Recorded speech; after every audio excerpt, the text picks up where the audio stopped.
Okay, I've got it recording. So on instead of clapping, I guess so you can just like bump the table or something. All right. 3, 2, 1. Could you hear that? Yep. Oh. Hi. Oh, hi. Hi. Okay. What's up, y'all?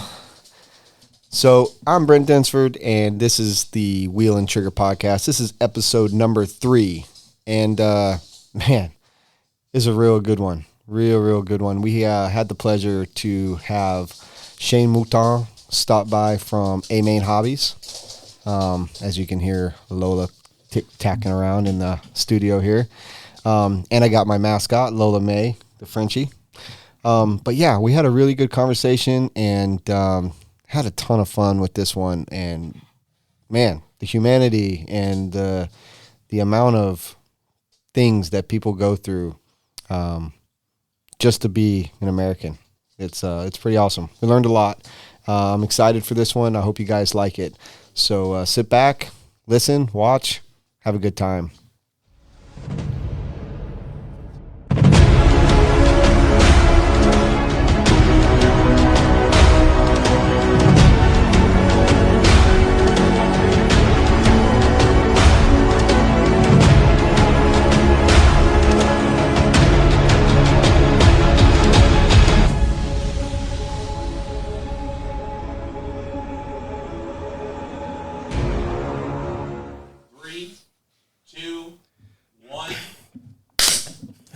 That wasn't bad. Close. I was just telling Shane, I'm Brent. This is the Wheel and Trigger Podcast, and this is Shane Mouton. A lot of you might know him. Some of you might not, but Shane is a brand representative at Amain Hobbies, right? Am I right? You're in the sales side of things. Yep. So Shane just happened to be in town, and we went to lunch, and I was like, hey, man, my meetings got canceled. Let's have a podcast. Sounds good to me, man. So you're the third guest, and this is a brand new concept I've been working on, and we're just playing around. And you get to be here, and we get to just shoot the shit, have some fun. Sounds like fun, man. Let's get going. So what? First off, why are you in Myrtle Beach? Myrtle Beach, just coming around and visiting. We're doing. We go all over. As you said, I work for Amain. I'm their account manager on the distribution side. So I deal with all the hobby shops, and we go around. We see the sites from time to time, and just see what the shops are doing and how we can help and that kind of stuff. So it's your first time. You were in? I know you were in Myrtle Beach a couple of weeks ago. I think it was with your girlfriend. Probably your better half. If it's anything like my household, you are on the one step down from the top. But so this is your first time you got to see our shop. Yeah. And you know we buy a lot from Amain. Yeah. So what do you think of Myrtle Beach? What do you think of what? I know you've wanted to race at the track. What do you think of our track? Man, I can't wait to come down there. The dog's getting excited. She's having fun. Can't wait to come down there. Just recently got back into the 10 scale racing myself. I'd actually never been on clay before, and I got super excited over at another track, the INS 12. I was out there promoting as well as I got to race, and really just got a taste for clay. And then I've seen our track before. We used to have one at Amain, and I felt the dirt, and they said it was absolutely prime. And I've seen OCRC, and I felt their dirt, and that was prime, the mecca of racing, right?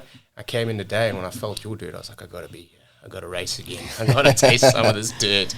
And I saw the layout with the berm, man. You can't really see the elevation. Oh, my word, man. I'm just jonesing to come down here, so now I've got to make some time to come race again. That's awesome. That means a lot because people that have traveled a lot and got to see other places, when they see our track, it always feels good. Never gets old hearing, that people like it or think it looks good or whatever. So that was probably the biggest compliment we can get from Masters was we're already booking our trip for next year. We love this place. And so I know my guys work real hard over there. So it's good to hear. I appreciate that. They do, man. I like the diversity of the layout, man. It's not just many of the tracks trying to save space, a lot of 180s. You have a bit of everything. You're wrapping in, you're wrapping out. There's some 180s, there's some jumps, there's those elevation changes.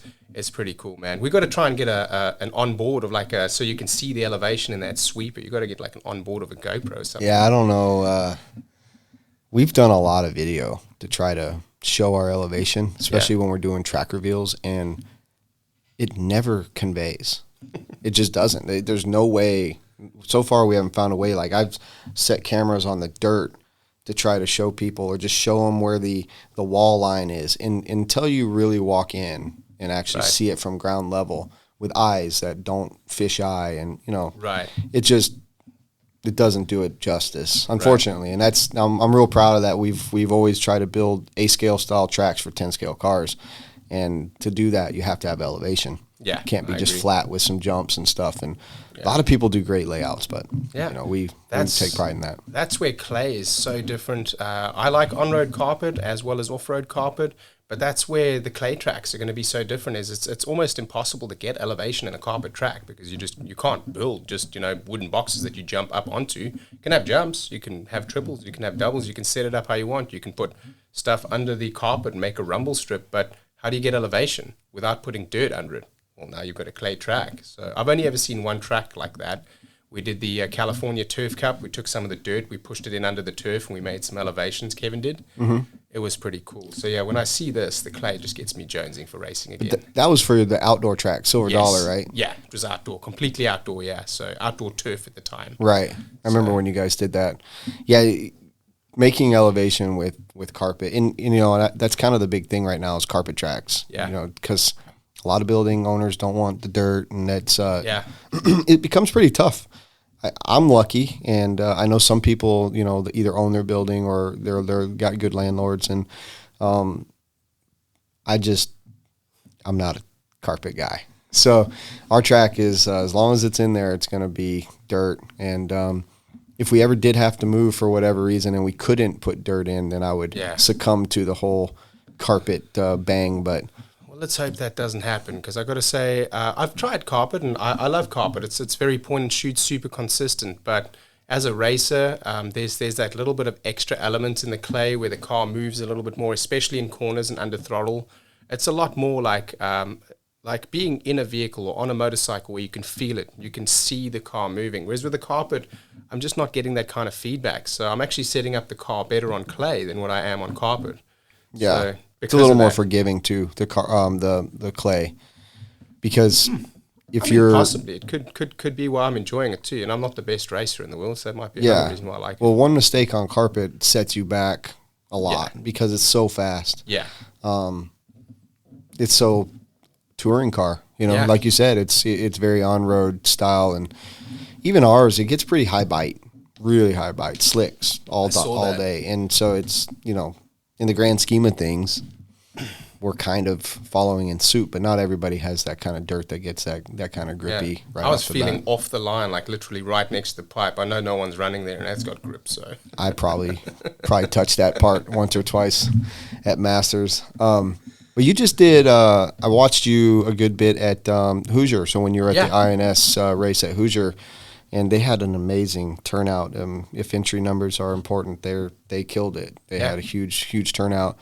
Was that your first time calling racing like that, or is that something you do regularly? Or I've been involved with our race program now since I joined Amain Hobbies in 2016. It only took me 2 weeks to get out on the track, and within basically 3 to 6 weeks, I was already beginning to help with the promotion, beginning to help identify the idea that at the time we didn't have a Facebook page, and everyone's on media. Everyone's trying to see, is the track open? Is it raining? Have we got a new build? What's the camera feed looking like? So I've been involved since late 2016 with our tracks and our builds. Well, not necessarily building, but just involved in the program. And then as that progressed, I got to call some races and I got to run some races and, just little things like that, and slowly got involved. So got a little bit under my belt, but I haven't done it at any other track apart from Amain. So it's only been Amain until now. So how was that experience? That was really cool. I got a little bit of everything there. I was up in the announcer's booth for a little bit, so I'm giving the announcer a little bit of a break. I was also on the on Mod Media with Matt Olson. He was running that. And just doing some of the driver interviews and also doing some of the commentating on the live feed. So, just nice to be able to help and put back. And obviously when we watch sports like motor racing, there's always two commentators. It's a conversation. Yep. If you're just going to tell me what you're seeing, well, I can already see that. But it's much more interesting what we're doing, for example, is to have a conversation, a two-way, So that's what I was trying to help them to get that diversity, get more eyeballs on RC, just trying to help in any way that I can. Yeah. You hear that, Robert? It's kind of cutting in and out. It's probably me being too far away from the mic. Oh, Yeah, if that is, then that's fine. There we go. Yeah, let me bring that closer. Yeah, I remember when I was watching the feed and I heard your voice and I was like, man, that sounds familiar, but who the hell's like calling this race? I was like, it took me a minute. I had to step back because I knew Matt Olson was doing the coverage but then when I finally saw you do an interview, I was like, oh, that's who it is. Because it didn't say it, it wasn't like Shane Mouton was doing. Am I saying your name right? Everybody. Mouton or Mountain or it's really, Mouton? in English we'll say Mouton, but it's really a French name. So however you're going to say it in English is going to be wrong anyway. So. Well, what is it? Mouton. Mouton. Yeah, that's how you say it in French. It means sheep. Which is funny because I'm not a sheep, but I guess I'm a black sheep. I'm definitely the black sheep of my family, but yeah, I'm definitely not a sheep. Mouton. Yeah. Okay. Well, now I know. Yeah, there we go. Because I had the same situation with Mita. Everyone calls him Mika. Yeah. Or Micah. Yeah. And his last name starts with a W, so it's like Widmeyer, but it's Widmeyer because the Germans and the Austrians. It's a V. Mita Widmeyer. So it took a little bit of learning, but knowing that you're from South Africa and that when I look at your name and I'm throwing an N after the O and the U, I'm like mountain or whatever, but it's Mouton. Yeah. Mouton. So now I know. Now whenever I say good, it, man. so it is Mouton, not I've had Mountain. people call me Mouton, literally anything. It doesn't really matter as long as you know my name's Shane. That's good. So you recently just relocated to North Carolina to the new warehouses. What a culture shock.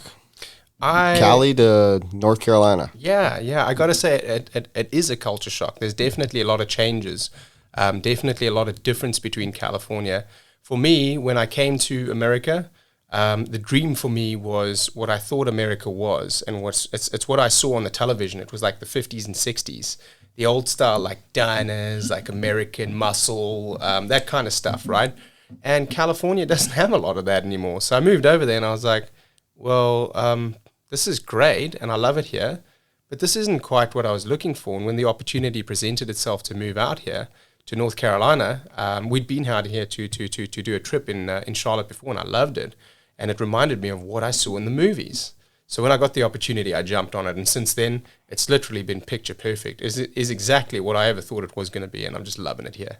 That's awesome. So when did you move to America?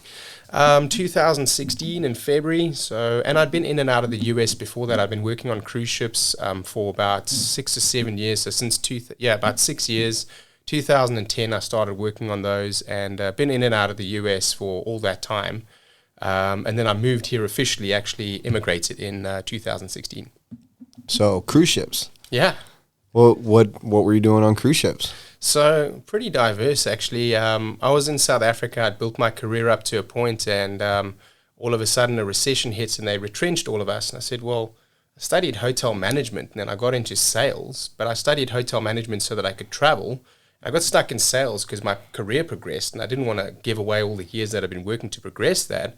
And now I'm back at the drawing board. I just got furloughed, right? It's gone. There's nothing left. So I'm back on square one. Well, let me go to option B, which was really option A. It was to travel, to go out and see the world. Started working on cruise ships as literally the lowest entry-level, least responsibility job that I could find, so that when I wasn't working, which is every day time if you're a bar waiter, which is what I was, then you can go out in all of the ports. So I started as a bar waiter, and being someone that's wants to further myself and is driven wasn't enough just to stay responsible, like not responsible. Bartender, moved up to assistant cruise director, became a art auctioneer later. So and I worked on many different cruise lines. So I've been a couple of places, and I've been around a lot of them out of the US though, which was obviously one of my favorite countries to be in. I'd be lying if I told you I'd never thought about doing something on a cruise ship. I'm way past my time of doing something irresponsible or on a whim, but to travel for a living like that, where you got to see so much, but always be in these beautiful places and be around people that are having so much fun. Oh yeah. Like the whole time, like that's, I kind of envy and wish that I got to, experience a little stint of doing something like that. Funny story about a cruise line. I took my so Masters of Dirt every year. My wife and I, it's our anniversary. Yep. So unfortunately, we don't get to do our anniversary because work is just crazy. The event is, it's always literally during the race. Like this year was on Saturday. Next year it's on Sunday. Well, 3 years ago, I think it's been maybe 4 now, we went on a 3-day cruise in November. Well, first day we're having a good time and we're just a cheap Carnival cruise. It wasn't nothing crazy. It was like to the Bahamas. And, Yeah, it's fun. Yeah, it was a getaway for us, just me and her. Well, we get on the boat and everything's good. We drink a little the first night. We wake up the next day and Tiff's sick. My wife's sick. And it's like, you know what? We're not at home. We're just chill in the cabin, order room service, watch. At that time, it was what's those movies? Mockingjay and those movies were Hunger Games. Thank you. So we're just watching all the Hunger Games, and we never came out of our room. So on the second to last, like the night before the day we were going to be back at port, hotel security came, knocked on our door. They had our pictures of our faces in their hand. Yeah. They knock on our door and they say, are you Mr. Densford? And I was like, yeah. And he's like, where's your wife? I was like, she's in bed sick. Let me see her. What? Yeah. So they didn't know if we died, if I killed her. Oh, man. Or whatever. No cameras picked us up the entire trip. We never came out of the room. But we were ordering room service and stuff, but for all they knew, it was just one person, and my wife's dead, or I'm dead, and she's overboard, bro. That's exactly. Yeah. So, but yeah, I thought that was interesting, Yeah. So South Africa, and you said you were from Cape Town, right? So what was that like growing up? I mean, you've now experienced 2 very different cultures, I would assume. Yeah, very, very, very different. And South Africa's had several different cultures just through my lifetime. And what I mean by that is I was born in 83, which is around the time and early to the time that my country has some bad history in terms of segregation and that kind of thing. And that was normal back then. We didn't really see it where I was growing up, but it was in the country and it was around. And then the unity of South Africa in 94, when basically they removed all of that segregation officially, even though really the persecution, all that crazy stuff really ended when I was about 6 years old.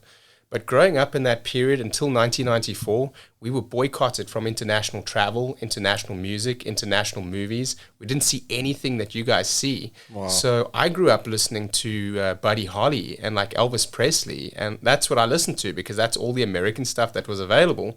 If you've ever heard any Afrikaans folk music, which, go Google that, guys. Check that out. How long can you last listening to that is my question to you. Comment below if there's any place to comment. But like that stuff will just drive you crazy, man. All the songs sound the same. Anyway, so long story short, so I'm growing up, right, in middle America, right, in the 50s and 60s, and like this diner style where like a lot of South Africa was like copied from America as we westernized. That was my dream of America, right? And then in 1994, we get our first global hit that comes on the radio. It is the first song allowed into South Africa that is international. This is 94? 1995, yeah. 94 we changed. In 95 they lifted the radio bans and everything. It's got to be something like Ace of Base or I Saw the Sign Worse. or something. Worse. Okay, what was it? Spice Girls Wannabe. Wannabe, oh my gosh. God. Every radio station, listen, none of us have had a taste of international music probably in a generation. The Spice Girls is being played 80% of radio time. That particular one song. Yeah. The TV at the time, inexpensive broadcast, didn't have money to be able to afford international product. So when they did, they could buy a music video and it would play after the news and before the movie. And then they would also play a song after the movie. We didn't have MTV. And once the music video plays after the movie, TV's off. You get that signal sign, the 1K tone, with a picture, with the lines and all the colors for your calibration. You get that from probably about, originally it was 8 p.m. right after the news. There wasn't a movie. Now it was like 10:05, including adverts and stuff. So at 10:05, TV is off. And broadcast only recommences the next day at like 2 p.m. Wow. So Can you yeah, very imagine? different world, to grow up in that, and then coming through 94, 95 and onwards, and then just seeing what the rest of the world was like really opened me up to wanting to go and travel, and then that's how I got on the cruise ships. Huh. So what did you do, being that it was so different? Like, what was it like as a child and teenager growing up in South Africa? What was it? I mean, what was your hobby? What did you do to pass time other than education and Okay. whatnot? Well, when we got started as a family, and my earliest memories was us moving, my dad trying to get us a better life, moving from one part of our neighborhood to another, a newer part, trying to get a bigger house, trying to get going. My dad's an ophthalmologist. He's an eye surgeon. But obviously, as you come out of college and university, having studied to be a doctor, you've been in there for 7 to 9 years. So it's a lot of debt that you got to repay. And we weren't always the best off at the time that I grew up, but we really grew into some means as my father helped to grow and maintain that. So as a kid, if I wasn't a boy, I'd probably have nothing to play with. But yeah. So lots of hand-me-downs, playing outside with tires and sticks. A stick is a golf club. It's a lightsaber. It's a gun. Yeah. A stick and a stone. Hey, you're playing baseball, man. And then obviously as we got older, a little bit more means, we got into sports. Rugby and cricket is what we play as opposed to, football and baseball for you guys. Really the same thing, but just different style. And and then when I was 13 was when my RC dream was born. I got my very first RC. Was a King Blackfoot. Oh, yeah. My brother loved it so much, he got a Midnight Pumpkin. We were on stick radios. So that's what got me into RC, a big day of racing for us down at the school. Obviously, I was 13 at the time, so, like grade 7. If a dude showed up with a couple of cones so we could define a track and somebody made a wooden jump and we had 4 people, which was enough to race, that was like a massive race day. Yeah. Massive. We'd have a lady on the back. As you go over the jump, you may not have the same color body because she can only count black, white, blue. She can't see the colors. It's too fast for her. And cars are super slow back then. Right. But she'll mark it like black dude, like as you go in the air. And if you miss the jump, you don't get the lap because she didn't see you go in the air. So anyway, that's how we raced back there, man. And that was fun. We're just playing out on a rugby field on the grass. Like they said, literally grassroots level, just having fun, what it's all about. That's awesome. Yeah. Yeah, I guess we all need to give credit to Tamia. I think so. In 87 was my first vehicle. I was 7, and it was a Falcon. A Falcon. Matter of fact, a friend of mine rebuilt the Falcon one Christmas about 5 years ago. He bought 2 lots of Falcons on eBay. Yeah. And then built me one that looks brand new. That's awesome. Yeah, gave it to me for Christmas. So that was real neat because that's kind of where it all started for me. I didn't actually race until I was in my early teens, like I was telling you earlier, down in Denver at Chad Brockman's place, More RC. And, but yeah, that's we all owe Tamaya, once again, the pronunciation, Tamaya, tomato, right? But we all owe them a token of gratitude because I think so. They kind of had a hobby version of toy cars that has since grown into what I would consider race cars. I agree. These cars now are just They're phenomenal. Insane. Yeah, they're something else. Really, the engineering and the innovation that goes into them, they're every bit as good as a full-scale car, just as tunable, if not more. So. Absolutely. So, no football for you? Actually, I really sucked at soccer. I was a good cricket player, and somehow, even though I was really small, I just kept getting selected for the rugby team. I guess because I played a position nobody else wanted to play. It's called hooker. Yeah, that's you look like a hooker. So hooker is, if you've ever seen a scrimmage, is when the front 3 guys, one dude is in the middle and he binds over the other 2 guys, and then they go down into the scrum. You're the dude in the middle. It's a very highly taxing, very highly physical position that you normally want a very strong, very big, and probably carrying some extra weight kind of guy, because when he hits the other team, you want him to push him back, you want to make that ground, you want to win the ball, even if they're putting it in. With that being said, I was not that guy. I was the lightest guy on the team. I was relatively quick, but my anatomy is a little bit skewed. My legs are like 65% of my body length. So I could steal the ball from behind their second row and bring it back. So that's what I was doing. They figured out another way to use you, the hooker, versus the traditional way right. of pounding it. And you just would kind of you had a back doorway. Yeah, but I'd get stretchered off after every scrum. And then they put me back on because there's a scrum, and the other guy was the big guy, and he couldn't reach the ball even on our first line, let alone behind their first line. Jeez. I could hook it from their locks, from behind their first line. I could literally, illegally as well, because you're not supposed to lift both legs, but I would swing and literally like grab and like hook it back like that and just hook the ball back into my scrimmage. We'd get the ball probably 80% of the time on their throw and 100% of the time on my throw, when that guy's probably only getting it 70% on our throw. Wow. So, but then I'm getting hurt, man. So they try to move me because I no longer wanted to get crushed in the scrum. So they try to move me to what's called outside center. You guys would probably call it like a linebacker. Okay. Right? So linebacker's going to take some crash ball. He's going to get past the ball. His job is to crash. But I was so small. So I would try and sidestep, and you would hear the crowd every time be like, because I get through, and then the fullback would hit me and shoot, and then I get stretchered off again, concussion. So, and that was worse because the other one was they were just squeezing the life out of me and maybe fracturing bones, I don't know, and it was sore and I'd go down. But they'd knock me out when they tackle me like that, and then I'd be off for the match, and I stopped playing rugby. Yeah, that sounds pretty taxing on the body. Yeah, I played a lot of football and hockey, but... you played hockey, eh? A lot of hockey. Field hockey or ice hockey? Ice hockey. Ice hockey is cool. I wish we played ice hockey. Ice hockey only took off when I was leaving school, so I'd have loved to have played more ice hockey. I think I'd have been pretty good at that. Yeah, my high school in Colorado, where I grew up, didn't have hockey yet, and so I played travel hockey, and I was part of a team that was really good. That's awesome. And I miss those days, and I wish they had a rink here. They were supposed to build one up by the Coastal Carolina University not too long ago, and they got canceled. And then, but Wilmington and Charleston both have them, but they're both hour and a half, 2 hours away. Yeah. And I'd love to go play some men's league, but they've got roller hockey close here. Oh yeah, roller hockey. Yeah, But rollerblading. Yeah. I really don't have the desire. I'm more of a ice hockey kind of guy. It's different. It's very different. I played some roller hockey too, where we played with a ball, no puck as well, just straight roller hockey, and it was out on. It's like a basketball field. We had field hockey, and you're playing on that like really hard concrete. It's almost like a tennis court.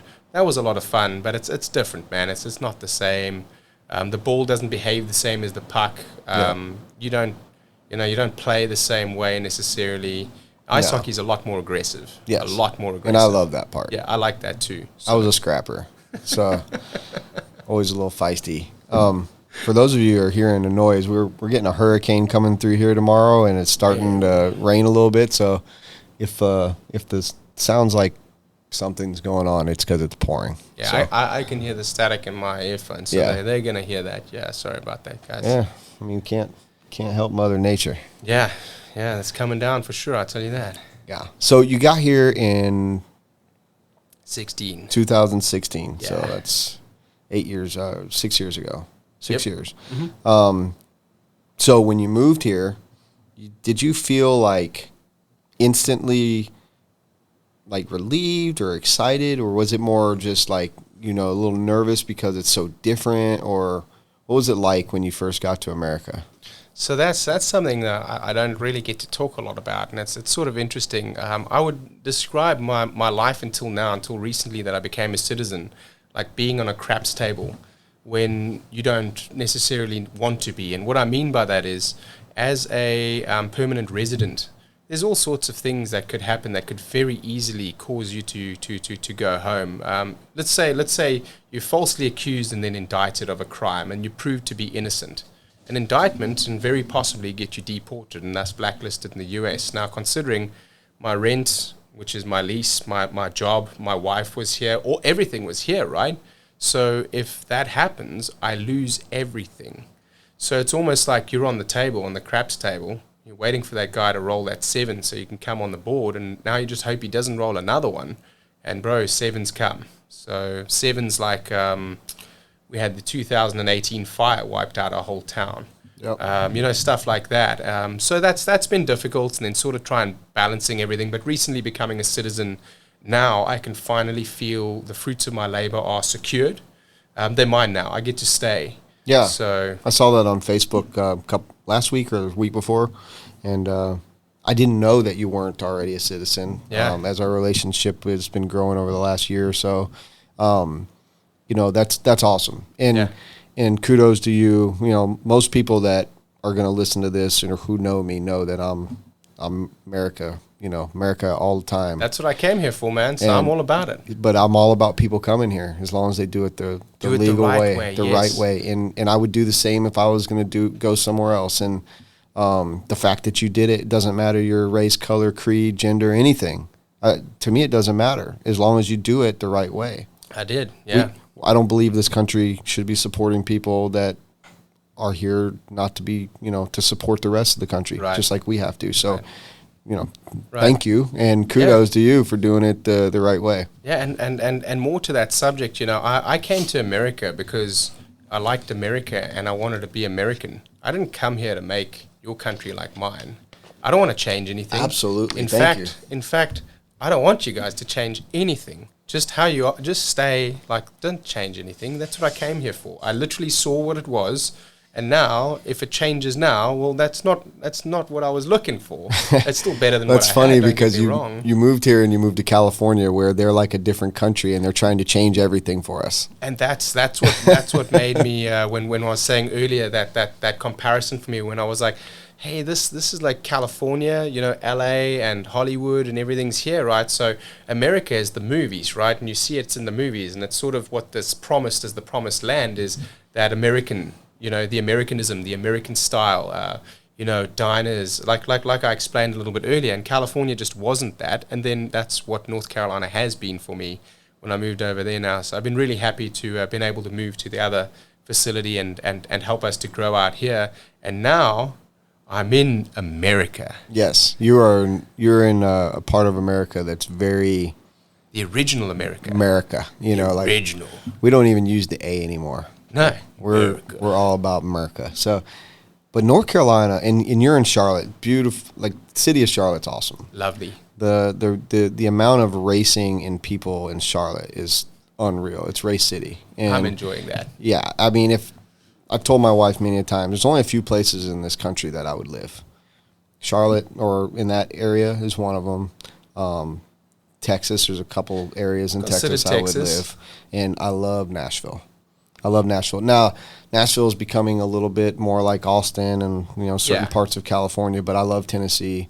My wife's from Arkansas, so we've talked about, you know, where we would go if we could or whatever. But, Charlotte is awesome. And I'm enjoying it. I've not seen you guys' facility yet, so I don't know where it is in relation to the race shops. But if you haven't yet, definitely take some time, because those facilities and those places are top-notch, like technologically just beautiful and really cool. That is exactly. Are you into NASCAR or anything like that? So I am into a lot of racing, and it's what got me into RC. Is that so I can't afford a Formula One car. Yeah, who can? But I'd like to race, and I'd like to dream that I could be Mayfield. I'm not going to be Mayfield. I don't have the skill. We all dream to be. I'd like Mayfield. to dream, and you know, I dreamt to be Schumacher, and I couldn't be Schumacher. It just wasn't possible at all. So RC was my racing outlet. So NASCAR, not so much, because we literally get zero coverage of it in South Africa and anywhere else that I'd been. I watch Formula One and I watch MotoGP, and then we have a Netflix account because my girl watches Netflix, but I'm literally watching racing all the time. Like, that's all I watch. Yeah. So, Formula One and MotoGP. So going back to being like Schumacher. Yeah. You know, you've got the GoPro go-kart complex right down the road from you. That is true. I should go check it out. It's more than down the road. I think it's an hour and a half. But but that's down the road. Because, for me, it's 4.5. You know, that would be somewhere that I would enjoy and Let's go. Own a car. Well, I mean, I go 100% into something. Let's go. I can't. Because I know what I'll do. You're going to buy one. I know what I'll do. And my wife won't let me go because she knows what I'll do. You know, like we're... I got a garage right near there. You can stick yours in my garage. You'll never know about it. Don't ever say that again. I'm all about racing, man, and I'm going to facilitate the addiction if I can. No, I thought you meant something else. Don't ever talk about it. You got to use different analogies. All right, I've been told in the past there's some stuff that I shouted on the driver's stand that caused all of our drivers to stop once. Somebody had taken a driver out on the driver's stand, and I was on the mic calling a race, and excuse me guys, but this is a joke, so you know, hopefully you don't take it. like, man, down the back straightaway there, the yellow car just rubbed the white one out. You can't do that. You've got to give the place back. And everyone stopped racing. They were like on the track, and they were like, what did this guy just say? And then somebody told me afterwards what I'd said, and I'm like, yeah, rubbing's racing. And he's like, no, but that means something else here. Yeah, in the you US, said man. rubbing out. Oh my God. Rubbing one out. That was, I'm still, there's still some of those terms. I don't know. You have to tell me after the podcast what you thought I was saying. Let's not go down that road now, but that's not what I was trying to say. Robert, you have to remind me because I might forget. Yeah, we'll take care of that. I don't want to bring it out on the mic. Let's talk about it later. I don't know what was misconstrued, but yeah, we're. Oh no, it meant exactly what you said. I get it 100%. You can park your go-kart at my house without your wife knowing you have one at home. Okay. Is what I meant. Much more PC than what my dirty mind went to. I don't know what it went to, but we'll find out later. Well, so I did a lot of go-kart racing, but dirt oval. But Rad. I would love to do some of that. There's a lot of the RC racers that go up there. Danny Stockman, Dave Carmindy, Katie Carmindy. A lot of the guys that are in that Charlotte area utilize that facility quite a bit. So cool. That'd be a good place to, even if you just go and watch and hang out and wrench on somebody's stuff. But yeah, if I got a go-kart, it's like it's over. I'm traveling. RC. I'm only going to RC races that I need to, and if I'm going to compete, I'm going go-kart racing. So that's why I don't have one. That's what happened with me with motorcycles. Is so I get back into RC racing. I start racing again. I'm jonesing to race. I work for Amain. I see the cars all day long, every day. I'm racing. I'm involved with our program. I'm calling races, and pretty soon my now ex-wife, then wife, says to me, hey man, like, why don't you just rent a room like at the track? Because like you can just save money and not come home because you're just there all the time. Like you see a racetrack after work more than what you're seeing me right now. And I was like, wow, yeah, this has become, a problem for me. I guess I was, didn't have it before, and now it's just all freely available and just getting too heavily into it. So anyway, goes down the line, spent a couple of years, 3 or 4 years, and I managed to save some money, $4,000, and I bought myself a motorcycle, a Yamaha R1. So now that's what year R1? 05. So the last one before they started putting on lean angle sensors and ABS and traction control, and it's all right here for me. It's all in the wrist. So that's where it should be. I mean, it keeps it real, and I think it keeps it really entertaining. But at the point that I'm getting to now, where I'm starting to push the limit of myself as well as the motorcycle, it's beginning to get dangerous without the aids.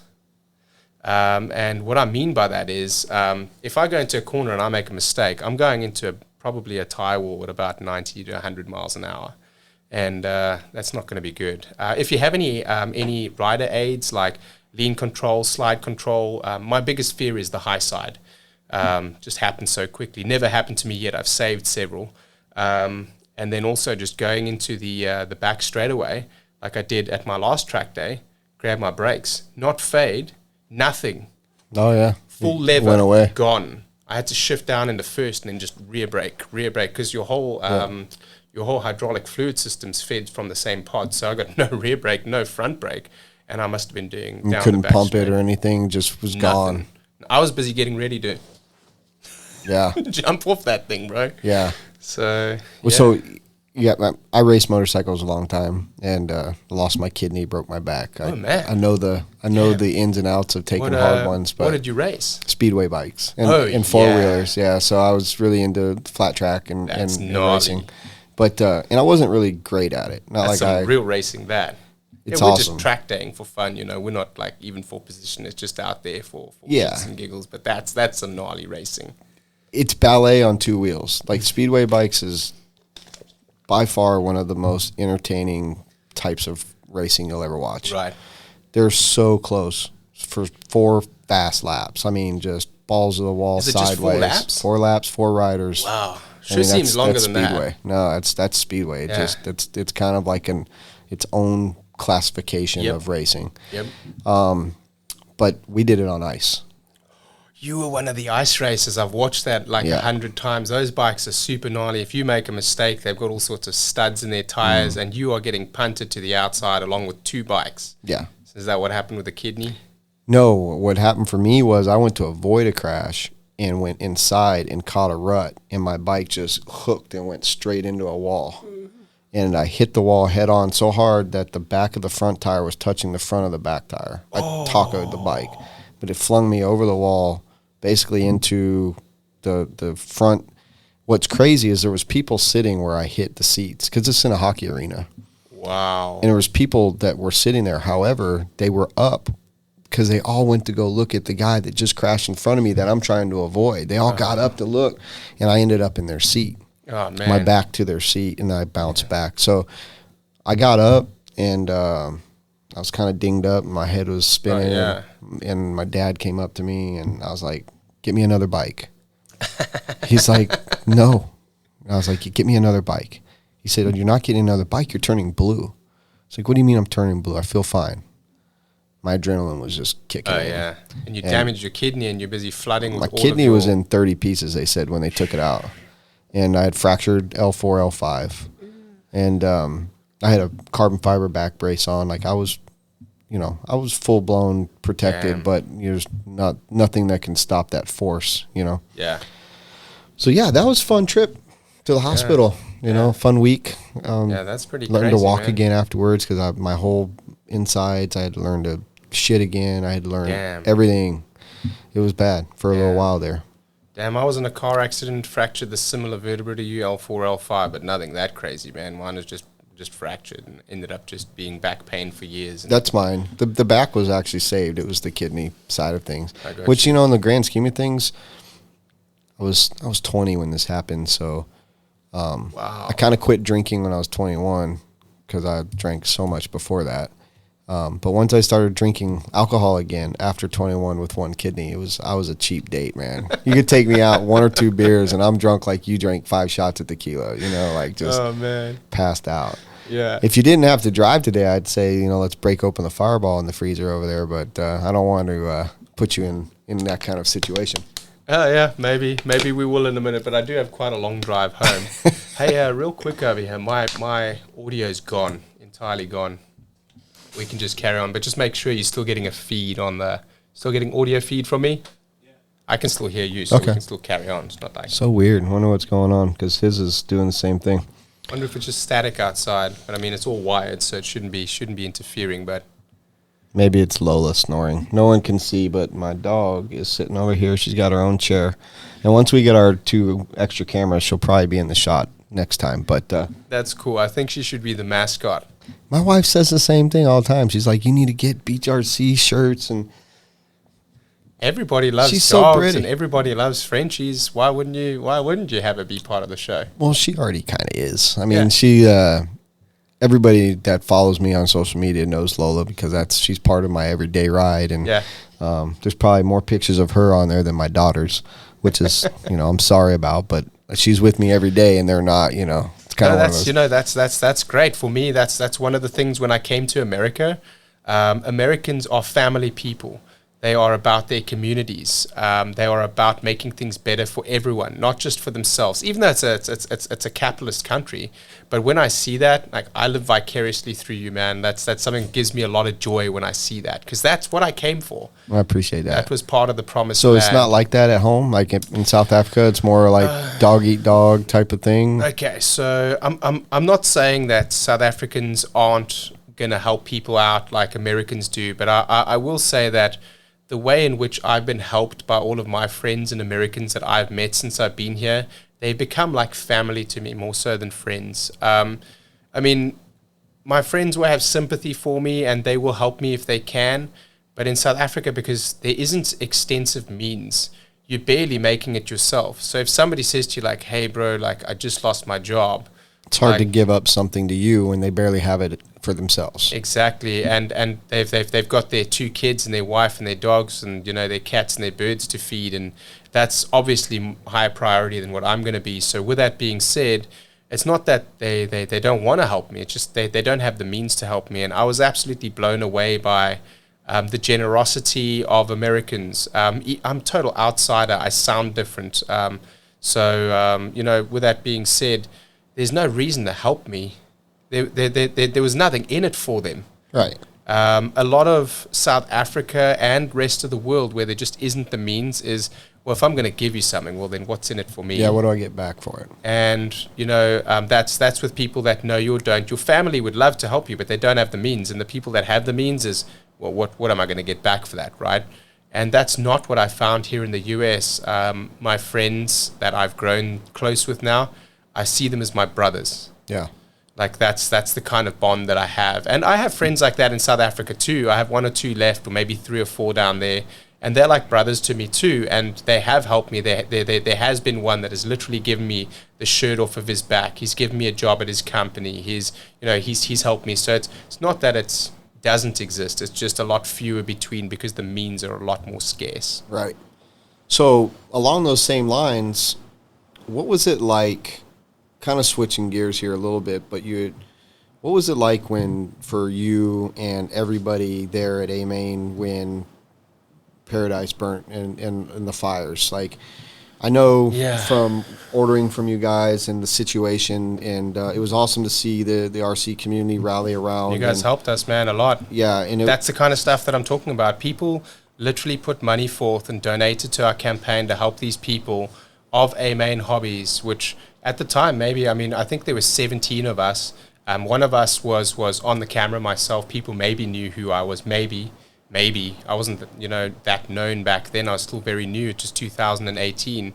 And people just poured their hearts out to help us. And with that money, I was able to basically refurnish part of my new house, which then obviously took a massive foot off my head. If you don't have a bed to sleep in, life's going to become very difficult for you. A couch to sit on, you need to be able to take a load off somewhere. And if you just have enough money to pay next month's rent, let alone a deposit, let alone a couch, let alone a bed, how are you going to live, let alone eat? Yeah. So that could have been the end of the road. And the RC community poured out to us and helped Amain. We distributed that money between all of the people that were affected. And thanks. You guys saved my butt, man. So you were one of the ones that lost your lost everything, apartment or house or whatever? I almost died a couple of times that day, man. If you want to hear about it, we can talk about it. But I remember there was a part where I looked up and I said, well, I guess it's my time. Take me now. Yeah, man, that still gives me goosebumps now. So my now ex-wife, she had just done chemotherapy the day before. I get a phone call, 7:30 in the morning. I'm getting ready to go down to work. I'm actually in the bathroom, and I think it's funny. My mates called me. I'm on the pot, bro. You caught me. He's like, listen, bro, this ain't no joke, bro. This is no joke. And I'm like, what, you don't think it's funny? He's like, do you see what's outside, dude? And I'm like, yeah, the sunrise. He's like, that's not the sunrise, dude. The sun ain't up yet, bro. It's November, bro. That is a fire. You need to move now. And I was like, wait, what? And I remember opening my bathroom window and like looking off like I'm still on the pot, right? I'm like, oh my God, like our town is on fire, dude. So I wake up, like I immediately, finish, jump out, haven't showered yet, tell my wife, listen, embers are raining outside. Our town is being engulfed in fire. We need to leave now. We don't have time. All you have time for is grab some valuables. I need you to get the dogs. I'm readying the car. We need to go now. So we run outside. We load up in the car. We start getting out, but it's already gridlocked. And you can't get out. There's only 3 ways out of Paradise. One is Skyway, which is where the fire was coming from. One was Clark Road, which is where the fire had jumped to and the wind had pushed it up both of those roads. And the other way was out and around Magalia, which that fire is going to burn up and catch that road in just a second. And we were just all sitting ducks. We were stuck there. They stopped us. Yeah, gnarly, man. They stopped us on Skyway. They said, you can't go down there. Vehicles that are driving down, their tires are bursting from the heat of the asphalt. It's so hot, it's bursting tires. We have to send you down Clark. And then the fire jumped to there, as I said, and the police were taking only 5 cars at a time through so that we could drive at a high enough speed that our tires wouldn't overheat, and then they would come back and get some more. And then they'd take some from Clark and some from Skyway, and some from Clark and some from Skyway, and there was literally a T-junction, that road just... So it's our turn to go now. We go out, and the smoke is so thick I can't see anything. The car in front of me stops, and I'm starting to panic, running out of fuel. My car's low. We're not going to make it. I can't see anything. The vehicles have stopped, and a policeman comes running through the fire and hits on our window and says, get out now if you want to live. And he runs. gone. I don't even know where he's gone. We get out of the car. I grab the dogs under each arm like this. My ex-wife can barely walk. She's trying to walk and run down the road. We run down the road. We see a firefighter. He says, no, what are you guys doing on foot? You guys are supposed to be in vehicle. You can't be on foot. You're going to die of smoke inhalation. I'm like, well, we've been told like the road was blocked. There was no way for us to get through. He says, no problem. You just keep walking down the road. It's not 30 seconds later.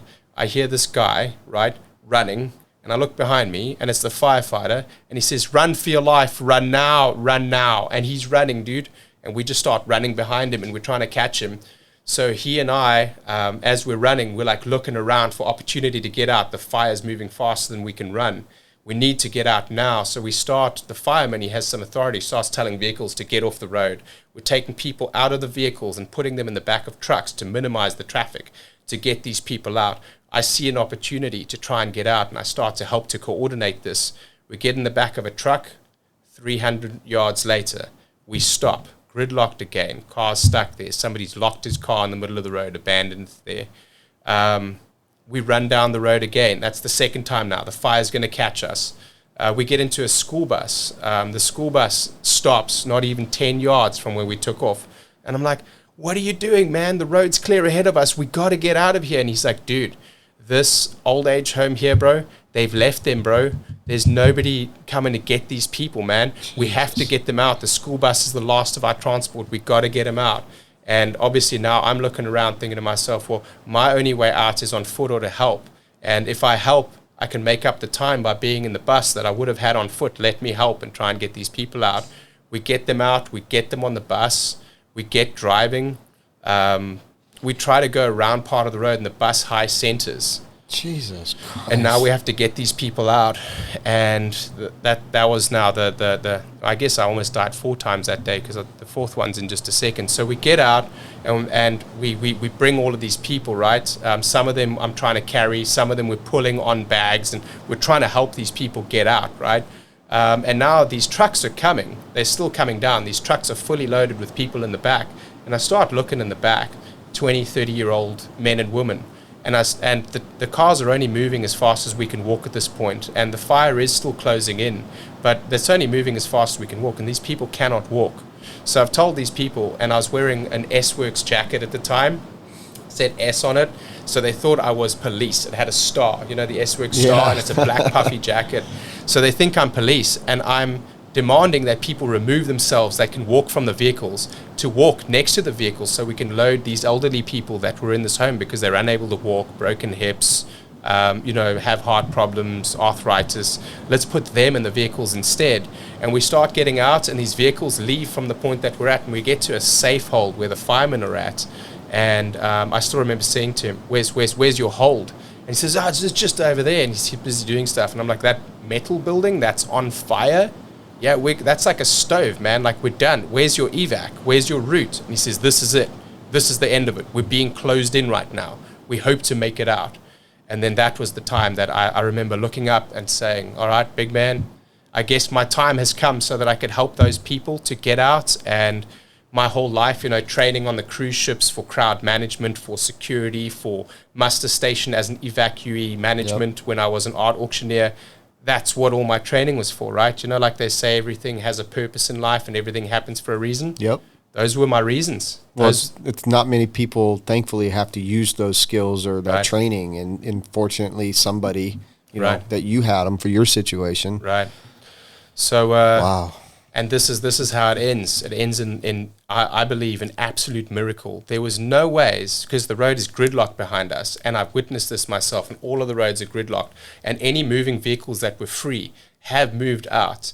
And I remember almost crying and being like, I'm ready now, bud, like, take me. And hearing something and looking back over my shoulder, I couldn't believe it, man. And as I see coming through the smoke another vehicle from the gridlocked area, empty in the back, says, where are you going? I said, Chico. Says, is that where you're going? I said, anywhere you're going, get me out of here. And they took us out of there. That's a miracle. There's no way in my mind, logically, that another vehicle could have been coming from that direction at all. We'd just been down that whole road, and all of those only feed into Skyway. They do not go, they just go Skyway and then they go out, mostly. All those roads were gridlocked. So I really believe that was a real life miracle. Yeah, sounds like it. So what about the?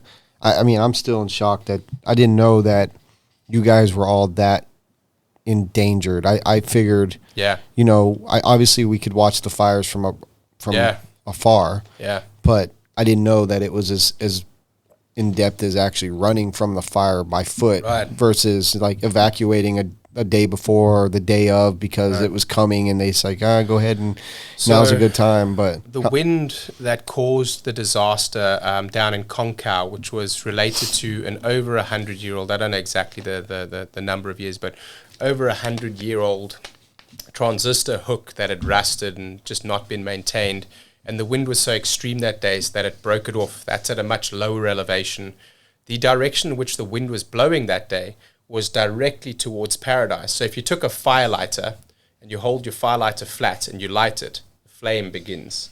And if you turn the firelighter, it still goes up. It accelerates upwards. Right. And if you turn the firelighter and blow, now it's jumping up the hill. And that's what it was doing. We literally had, I think the fire was detected to be started early in the morning. I think they said around 4. By the time that we even got notice that there was fire, there were raining embers in my yard. Wow. So did any of the other Amain employees have the similar situation where they were, you know, whisked out, or did they have warning? Some of them did, and there is a 4th road, which is Pence Road, which links to Skyway. And the fire, the way that it had come into the town, some people were able to get out on Pence Road and didn't have a similar experience. Some of the guys, like one of my friends, James, he told me about when he was driving down Pence Road, he was in his Jeep. You know how the Jeep has that plastic around the back? That stuff all melted off of his vehicle. No fire touching the vehicle, but because of the heat melting off of his vehicle, his car was totaled because of fire damage, you know, something like that. So yes, all throughout the town, I'm not the only one that had an experience like this. I'm not a hero. I'm just one of many people that had something happen to them and reacted to the situation. And there's a lot of people that can tell you stories like that. There's a documentary on Netflix as well. I didn't want to be a part of that. I didn't feel that what I did was for media. No, most of the time people do things because they care, not because they. It was what I could do at the time. Absolutely. So, and also it was my own survival rolled into that as well. So, you know, with that being said, we all got to do what we got to do sometimes in life. And, you know, when shit hits the fan, then it's when you find out what you're made of. And luckily, I wasn't made out of something soft. I was made out of something a little bit harder. And that's awesome. I'm still here today. Thank goodness. Absolutely, man. That's, you know, like you said, the community rallied.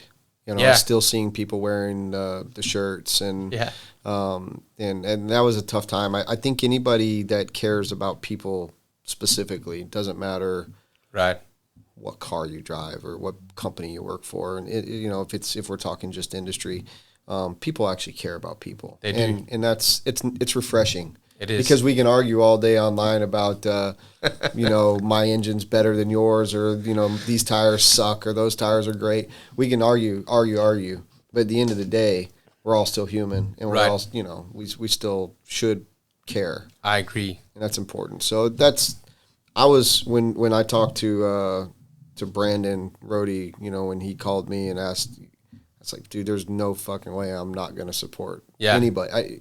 Doesn't matter who it was.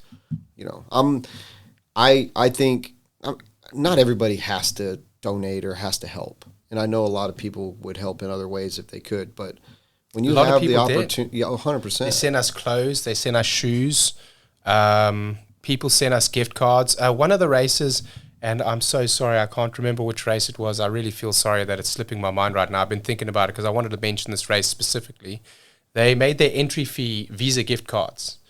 And they sent us all of the Visa gift cards, and then they distributed those. Some of them were just straight Visa gift cards. Some of them were gas cards. Some of them were supermarket cards. They were things that we needed to buy to live that we didn't have.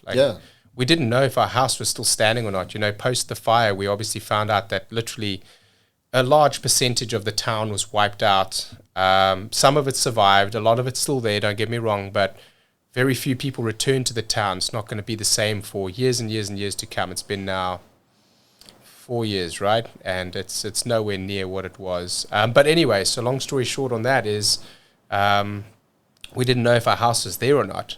So you don't want to be going out and renting a place because you don't know if when this fire's done, like you might be able to go home, right? The people that did get to go home, my house wasn't there anymore. The people that did get to go home, it wasn't home anymore. Yeah. It was a burnt charcoal mess of what used to be, and now your house survived. I hate to say it, but you may even have been, in some cases, for some people, better Luckier off if it did burn. if it burned, because then you could just take whatever help or insurance you had at the time and then resettle. Now, I was new in America. I had absolutely no insurance, no renter's insurance, no help, no nothing. Just came here with a shirt on my back from South Africa. Even that burned.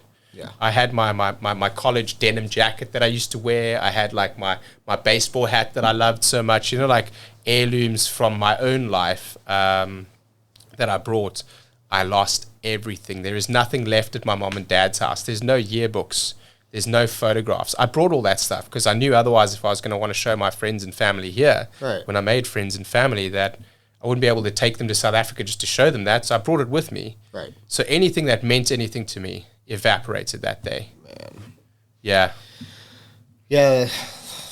Sorry to be so somber. Maybe we'll get on to something, it's a story of resilience, really, rather than sadness, is how far I've come since then. And not just me, but, and that's what I was talking about, when I came to America and how Americans have been to me. You guys saved me, man.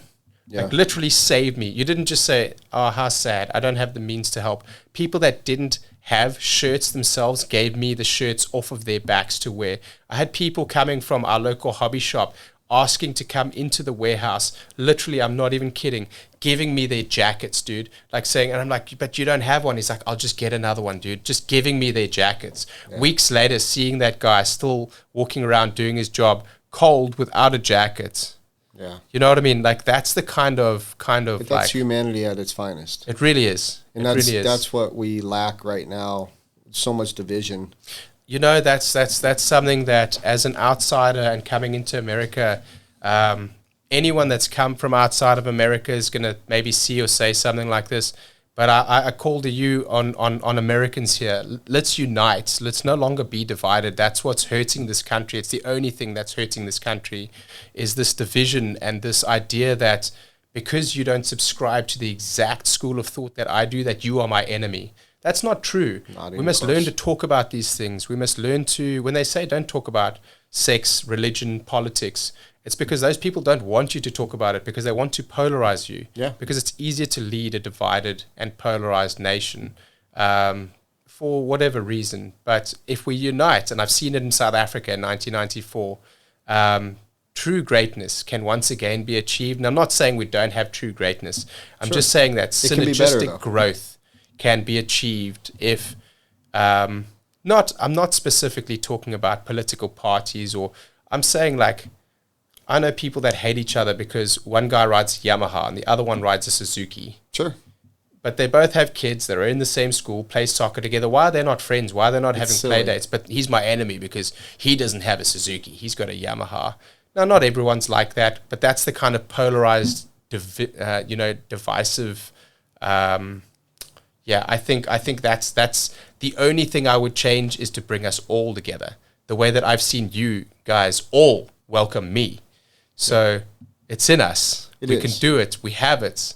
Let's use it. We're lacking in making sure that humans are remain humans. We're not robots. We're not. We shouldn't be suppressed and not have feelings. But we also need to learn that you and I think totally different. Exactly. Whether and we also, do or don't. That we think differently does not mean that we're enemies. No. And actually, I should be asking you, hey, so, so we've got a number on the table here. It looks like a 6 to me, but it's a 9 to you. You're calling it how you see it, and I'm calling it how I see it. And in order to understand what you see, I got to come to your side a little bit and have a look at what you're looking at. Such a good analogy. That is amazing. I'm going to use that. That you can't explain what's going on any better. Exactly. And without being able to, and this is where that's so wrong. Don't talk about those 3 things like they say. If we all talked and understood each other better, that's where that unity can be achieved. So I feel people are making the effort these days to do that kind of thing. I do see the change, but I also see a lot of polarizing, especially around these times now where there's time to vote and there's elections and there's a lot of campaigning. Rather than pulling people together, they try to make the other look bad. Yep. So, yeah. Anyway. Well, we talked about that with RC. Yeah. You know, instead of bad-mouthing a hobby shop down the road or at a website, you know, that I'm a competitor with. Right. I'd rather unite with them somehow and we sell their product, they sell ours, or, you know, help tell them, like, get racers, you know, and they can race at our track, and then they're your customer. We're not, you know, the people are so, it goes back to only what you like matters, and that, you know, or only what I think is right. Right. And if we keep continuing like that, we're going to stay divided. Right. And the one thing that we're not hearing when it comes to politics and elections is, I want America to be good. All we're hearing is, this is what I'm going to do, that's what I'm going to do, this is what I don't want or not going to do. And like you said, it's split down the middle. Right. Instead of, I mean, I believe a lot of things that, I mean, traditionally I vote red. I just always have. It doesn't mean I won't vote for a Democratic candidate in any position. Right. The only reason I don't is, so far, everything that I'm knowledgeable about, I haven't found anything that makes sense to me. I'm still so new. I look both sides. But what I struggle a lot with is during this time, this was the first time that I got to vote now being a newly minted citizen. A lot of the campaigns, which I was trying to research and do this kind of thing, I visit their websites and I go read what they're about and go see all that kind of thing, which it has limited information. A lot of it can be very ambiguous also. So they're not really making actual promises that are founded on anything or anything that's actually tangible. So it's very difficult to see what they stand for. And then a lot of the money that's spent on campaigning, rather than telling me why I should vote for you, is just telling me why I shouldn't vote for the other candidate. Right. And throwing mud in the sandpit is just going to get sand in everyone's eyes, and none of us are going to see where we're going.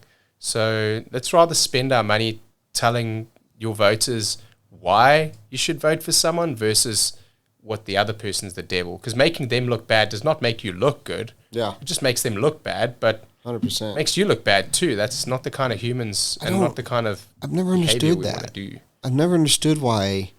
I mean, a perfect example of what you're talking about was like Kamala Harris talking about how bad Joe Biden was going to be. And then becoming his VP. But then when she got taken out of the Democratic Party to run for president, when she got the chance to be his VP, the guy that should not be the president in her eyes, right, publicly spoke that at all the debates, right, she jumped on it. Right.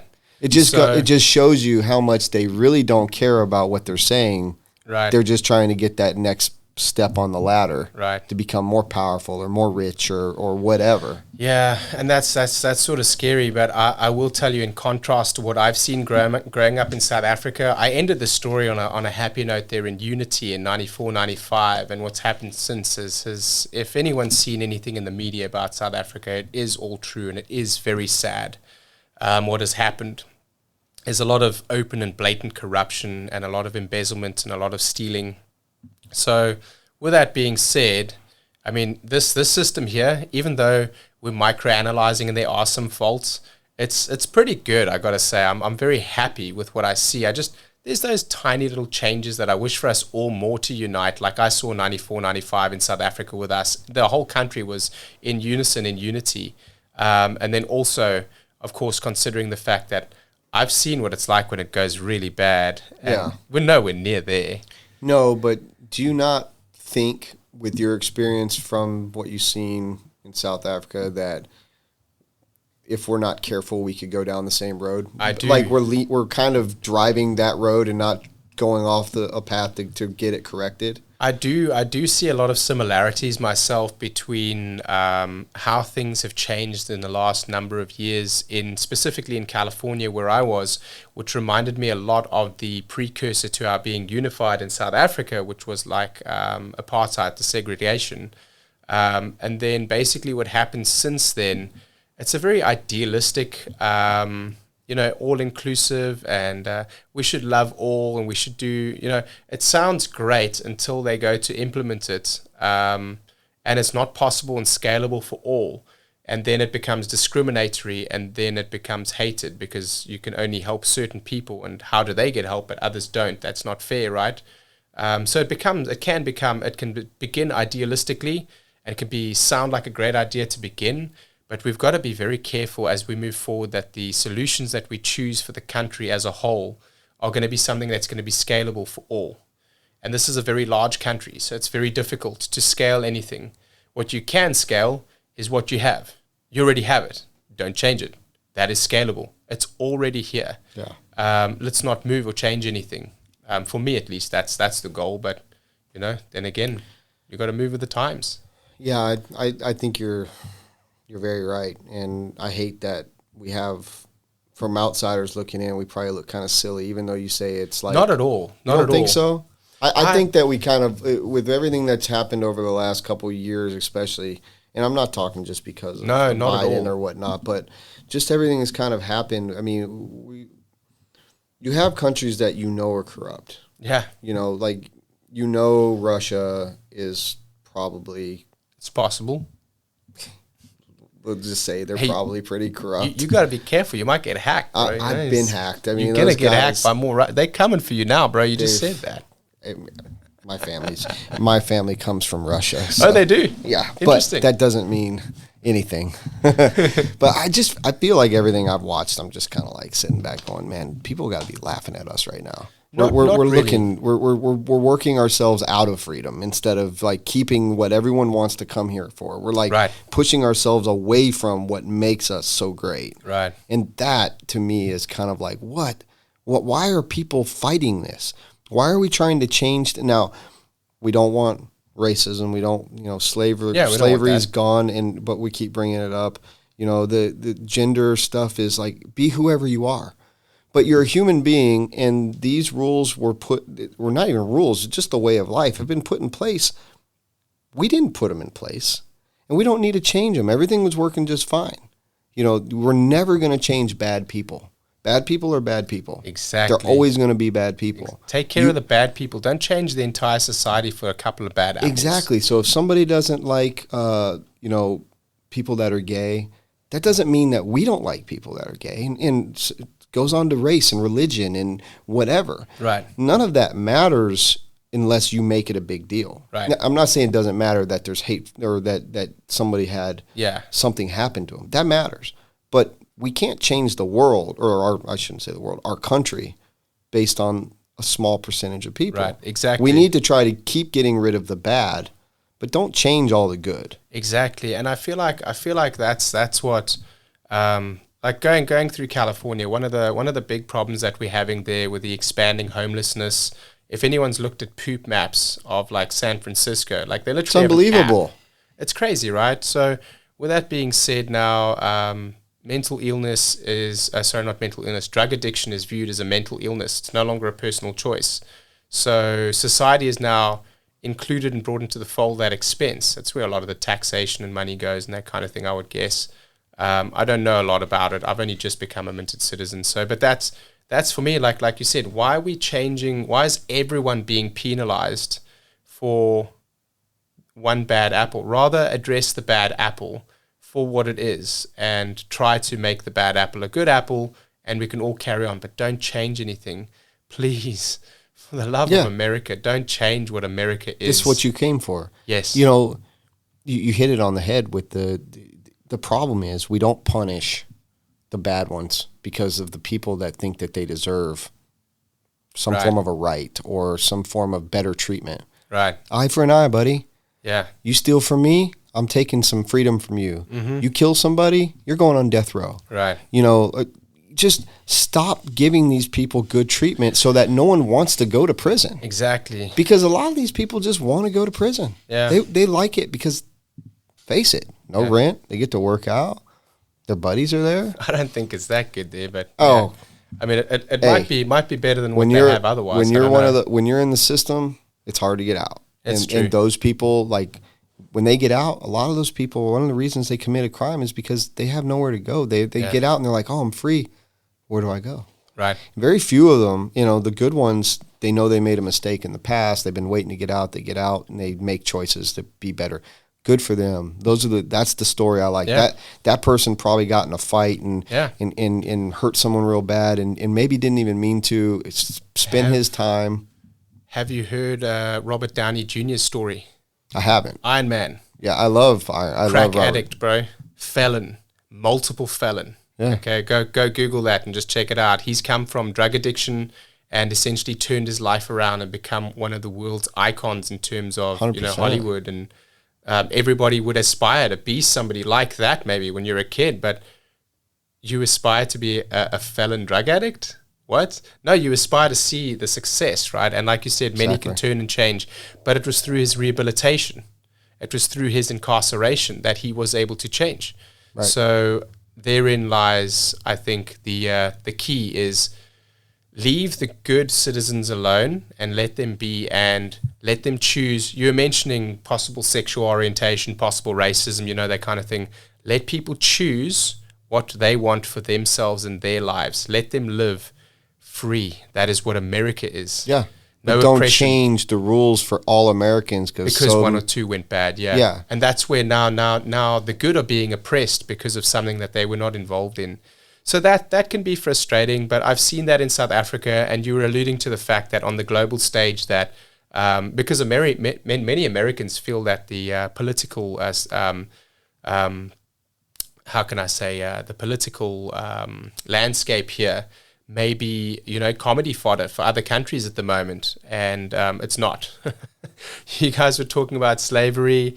We had apartheid. That was in 1984. When you guys abolished the slaves, Emancipation Proclamation, when was that? Long time ago, in 1800. Yeah, so it's the same book written in 100 different ways.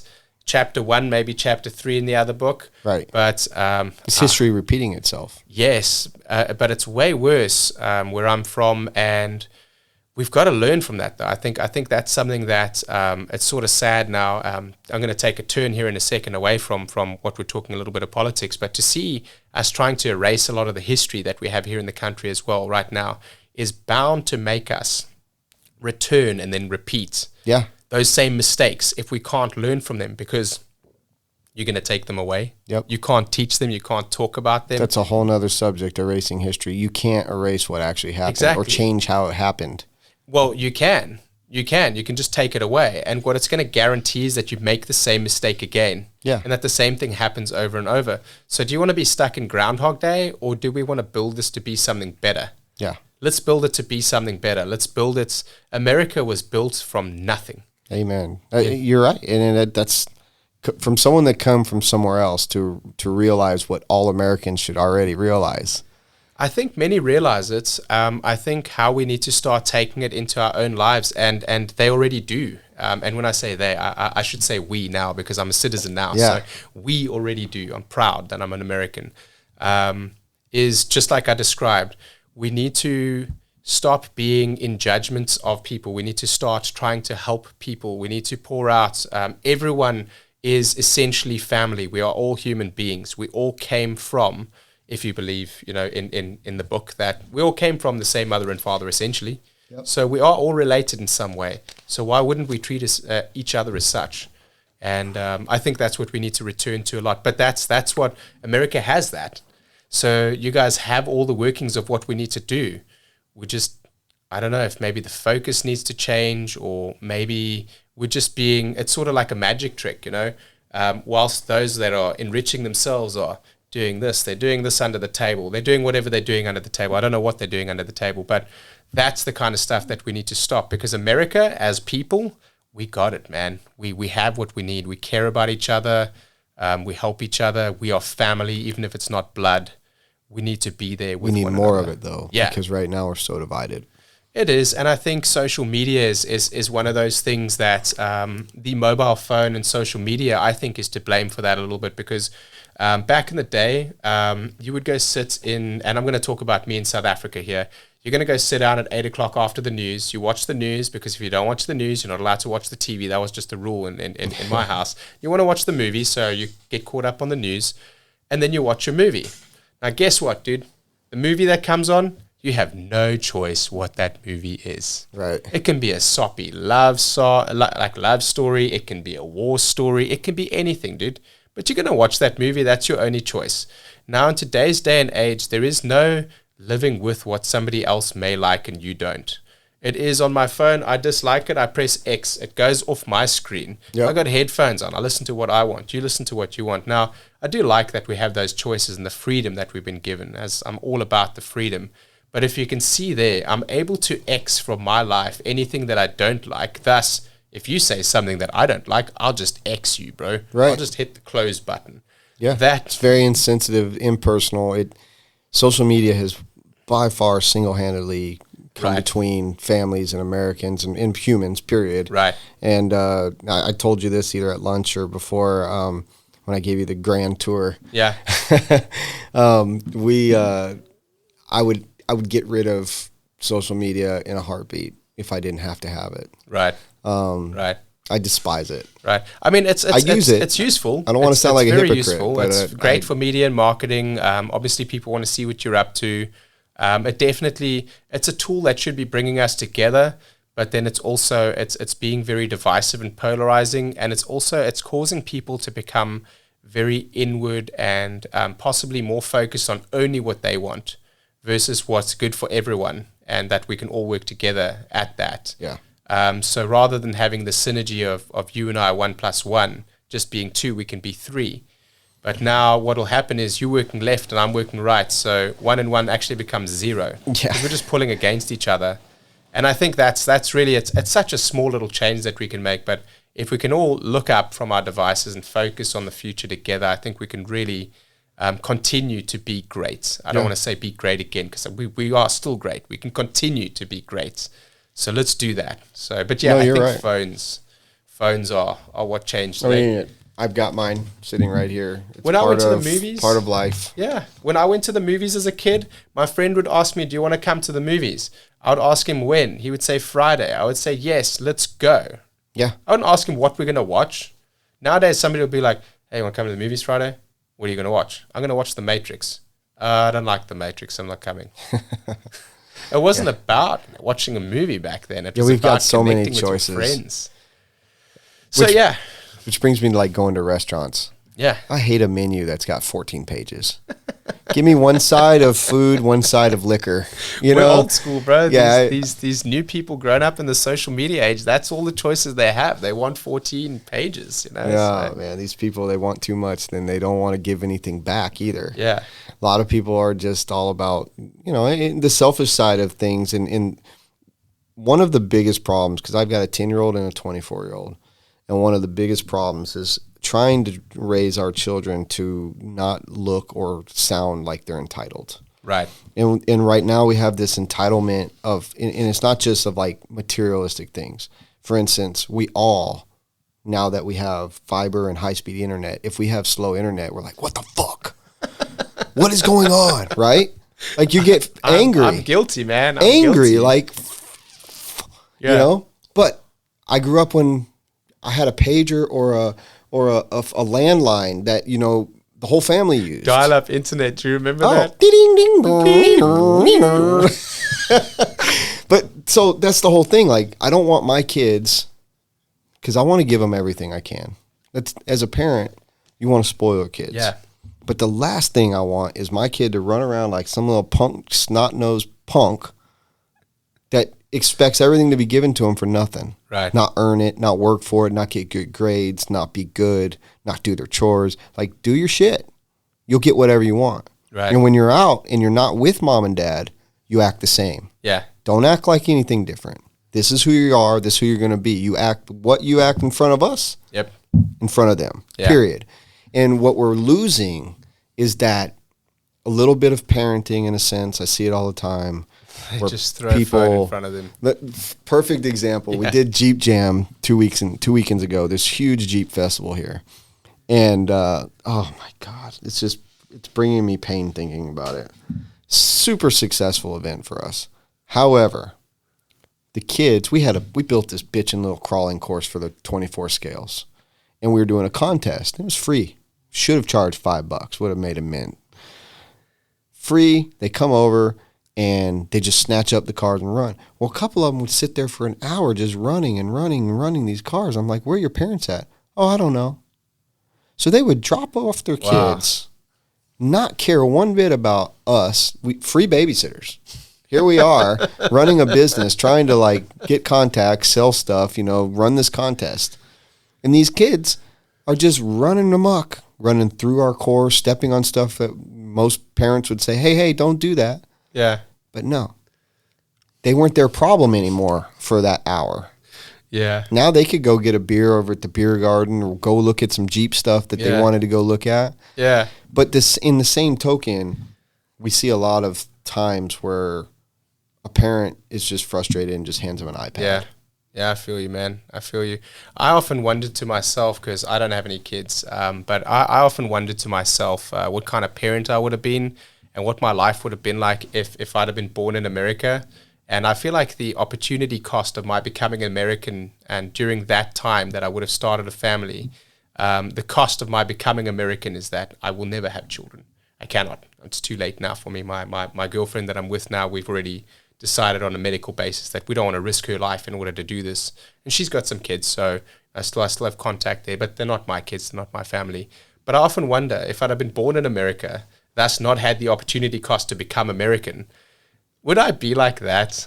Maybe I would. I don't know. Yeah, so it's tough. It's so easy to it's so easy to palm off that responsibility. Well, technology has provided us the means to do so. Yeah.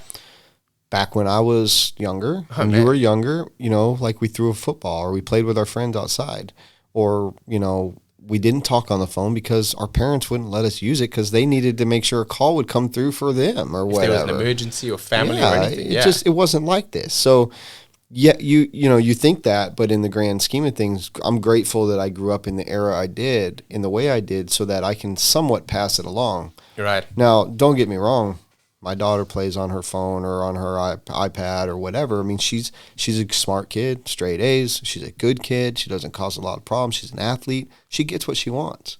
What we can afford, we get. That's the kind of parents we are. Yeah. But by God, you step out of line, and then the land of the long arm of the law in my house is my wife, and you don't want that. You don't want that. I'm telling you right now. She controls that roost, and thankfully she does. I still get to be like the dad, the save the day kind of guy. But we have to stop letting kids in the grand scheme of things be silenced with electronics. Yep. Sit in front of video games. So, like if you're watching a show, be like, just go play Xbox. Yeah. But life's also different now. If you think about it, when we grew up, just like when my mom and dad grew up, and it's still like this in South Africa now, it might have been the same in America, but my mom and dad's a single income household. They're able to do that now because of what my dad has done and become an ophthalmologist. And it's kids these days, they're 5-6 years old. They're setting up Instagram accounts and they have like YouTube follows and videos. And man, I was eating dog kibble. Yeah. Like what? It's completely different life, right? It's just we were building cardboard box race cars to put on top of skateboards to go down hills. Like we were eating asphalt. Like we didn't do anything inside the house. Yeah. The Nintendo came out, the original Nintendo, and we would get to play it maybe an hour a day. Like our parents would be like, "All right, you're done. Yeah, go back because you only outside." had one TV, and that TV was for that movie that day, bro. Exactly. Yeah. So, no, we've got it made as Americans. Did you guys have it when you were a kid? You knew it was home time when the school lights, when the street lights turned on? Oh, yeah. That was us. Yeah, that's when you had to go home. That's home time. That's the going joke. Because my wife and I, we tentatively let our kid run free of the neighborhood. She's she's at the age where we're okay. And now we have tracking device on her. She's got her own phone. So if it wasn't for that, it's a little different. People drive like crazy through our neighborhood. And super contactable too, So if you see she's somewhere that you think she shouldn't be, you can at least call her and be like, hey, like what are you doing there? But in my day, nothing. I'd ride a bicycle a mile down a busy highway to my friend's neighborhood, and my parents wouldn't even know I was there. It's just different. We weren't worried about people snagging us. We weren't worried about. It was different. Yeah. And I miss that for my kids. Right. I love technology. Right. Of course, we're technology people. Yep.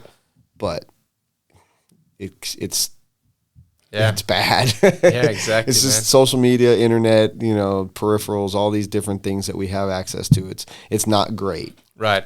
But then again, we wouldn't be doing a podcast right now. That's true either. as well. So there's a lot of good that comes out of it. But There definitely is. It definitely is. RC as well, part of technology that's really come a long way. And without the technology really that's gone into mobiles and that kind of stuff for battery technologies, we might not have what we have. like from a Tamiya Falcon to an S-Works S12.2. Like That's a big jump. that's like from a tube TV to a LCD, like full blown. That's like from a slideshow. Yeah. It is. It's like from the original. Well, it has a picture. It doesn't even move. But It's from now, one of those phones that you had to ring, do the circle, the rotary phone. yeah, we had those. all the way to, an iPhone, Yeah, we had those. or even smoke signals to an iPhone. Yeah. It's crazy, man. And people still collect it to me as they're still fun. So I have a massive soft spot, being that my first truck, as I said, was a Blackfoot. So They've been doing a lot of re-re's. they do. But the re is the frog version where the rear shocks are flat. Yeah. And mine was the version where the shocks were all upright. Ah. And you can find them refurbed for like the price of like a ready to run 6S. I'm not paying that. Yeah, one that'll just be a shelf queen. Yeah. I mean, in the grand scheme of things, the last thing you're going to do is take a Tamiya out right now and bash it. I mean, I wouldn't. I probably would. My Falcon, well, I told I you earlier, probably I'm not a would, basher dude. regardless. But if I could race that in a vintage, I might do that.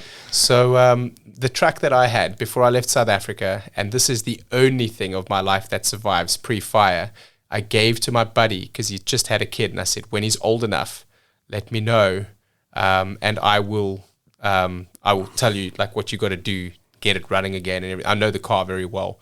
And he recently contacted me about 8 months ago, and he's refurbed it and put another body on it and new sticker kit and everything. And I helped him send some stuff to South Africa. And now his kid's playing with it, same age as what I. No, Your old Blackfoot? yeah, Oh, that's awesome. younger than I was.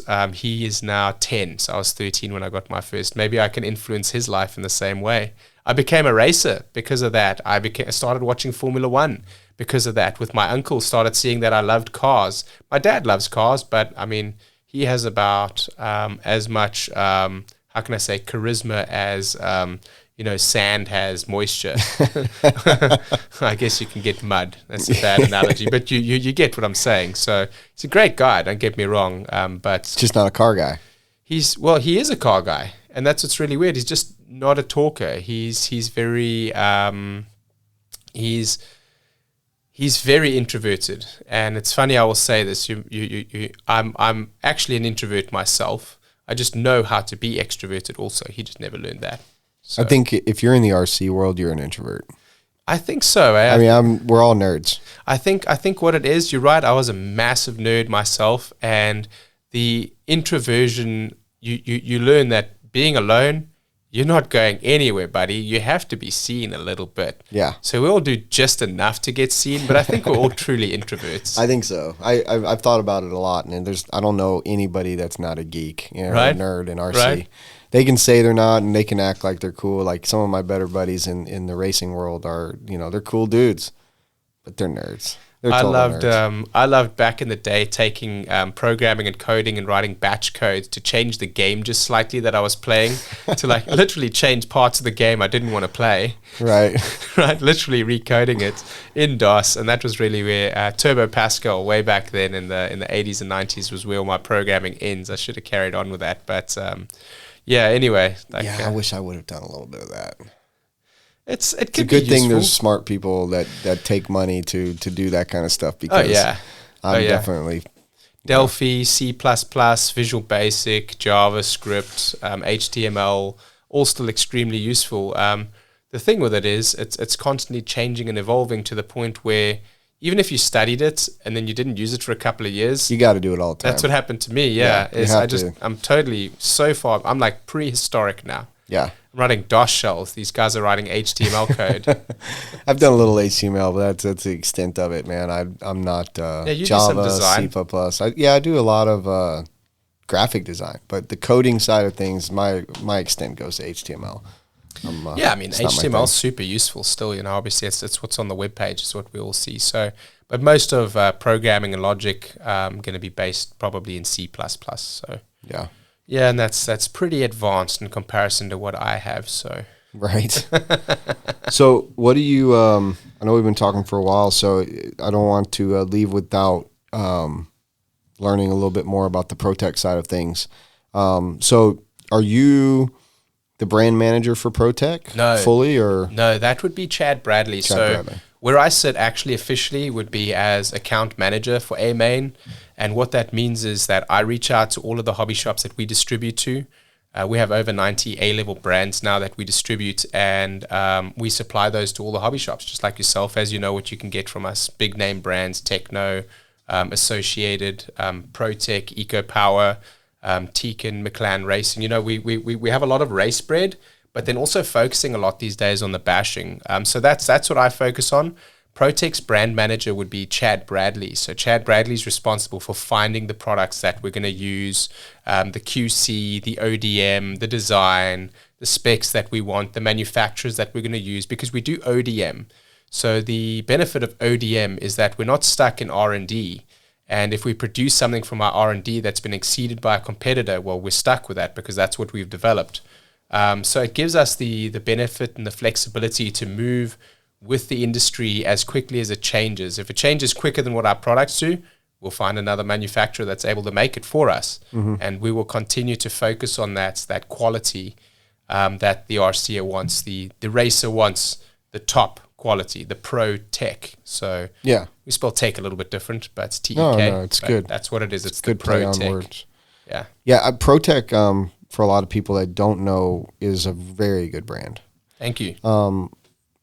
When I first started ordering in ProTech from Amain Distributing, what used to be Swift Distributing, Yes. I was actually very surprised with the servos. Like for me, it was kind of like it's kind of like a hobby shop or like an under brand of Amain, and but the quality in the price point was really good, and the margins for dealers like myself was very good. Thank you. Which, for all the hobby shops that are listening, if you're not carrying ProTech, you should. I mean, Thank you. 100% good quality, good backing, and very, very good support. Yep. So if you're not carrying it and you want to carry it, my email is shanem@amain.com. Is that one of those shameless plugs? That's it. I'm just kidding. So, just go ahead and email me. We'll get you set up. If you're a brick and mortar hobby shop, we would like to supply you and help you.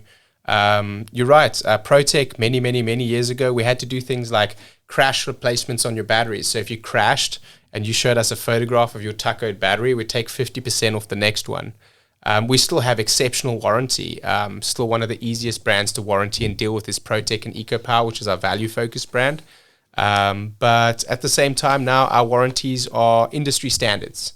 We'll replace the product for you. It's no longer, of course, abuse and damage, unfortunately, from a crash is no longer covered.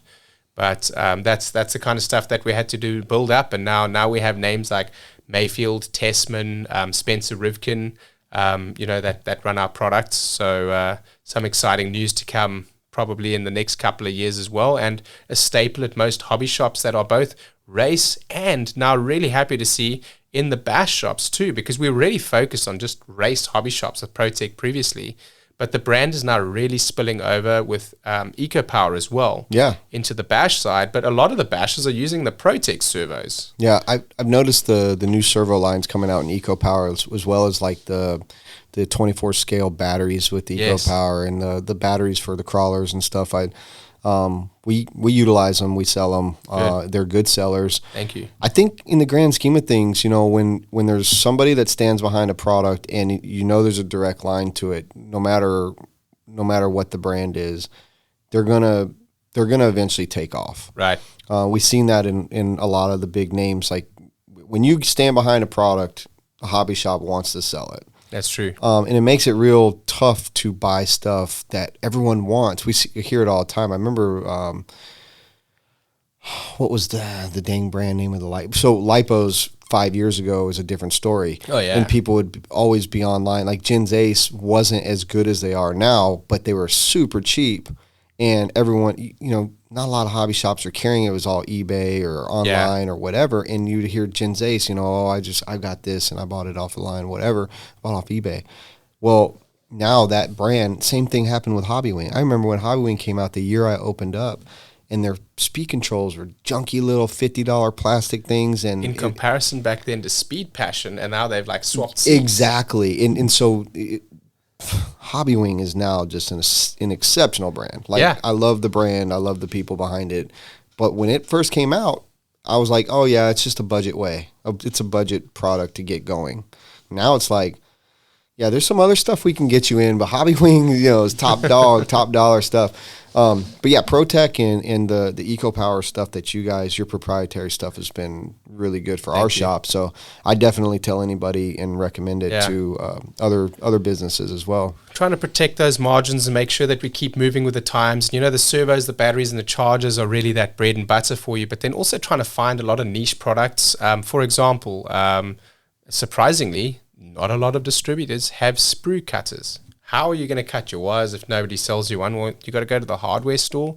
Well, why doesn't anyone have one? Yeah. What about a soldering iron? I think there's only one distributor that has a soldering iron.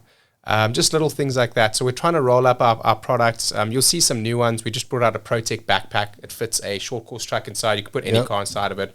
Has in the back, it has the little tool case. A cleaning brush. Like guys are buying cleaning brushes from the hardware store. Yeah. Well, why don't we have one? We should be a one-stop shop, right? Yeah. Just filling little niches like that. And EcoPower's helped us to do that as well, where they focus more on the value side, and then quality is brought up in the numbers that we've brought in order to bolster, instead of a discount, better quality. And then on the ProTech side, we've gone to the top of the trough, the best of the product that we can find. And with the numbers that we have, in buying those numbers and our buying power, reducing the cost of those products to get it to everyone. Because we really feel like if everyone can get what you should be running with, the hobby becomes a lot more fun for you. Yeah. So, well, and it's an ebb and flow. Yeah. Because there's going to be somebody that comes out, if one person wins with a different kind of servo, they might sell for a while. That's true. And it's true. And it really comes down to how big of an influencer are the people that are using them. Yeah. But when you have good, management and sales, people that are willing to follow up, it makes it easier to know what products are out there. Yeah. That, for me, that's a big deal because there's so many to choose from. It's true. I want to support people that have their finger on the industry, know what we're looking for. Like, don't come to me with a bunch of plastic models and, anything that's not what we're focused on. Yeah. I don't want to know anything about rockets and models and stuff. I want to know what's the best servo, what's the best tires, what's the best cars out there. And for us to, at first it was hard for me to order from Amain. I mean, just being fully honest and transparent. Yeah, it's like, I don't want to give to my competitor.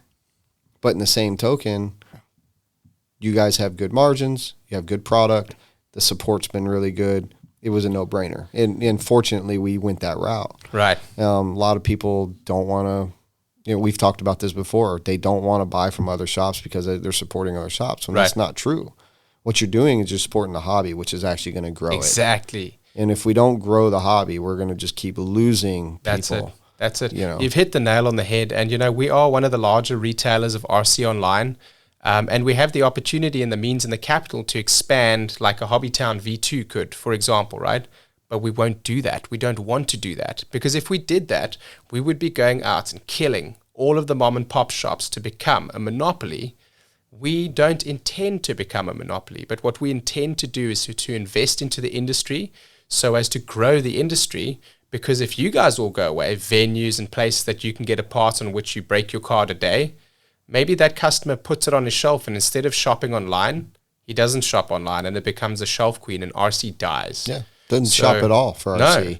So we're invested 100%, and that's what Amain Distributing is all about. It's about giving back to the industry and helping the hobby shops to get those brands. You don't want to be set up with 100 different direct accounts. No. You're going to be killed in shipping. So can we bring it to Amain? And if we can, we'd like to.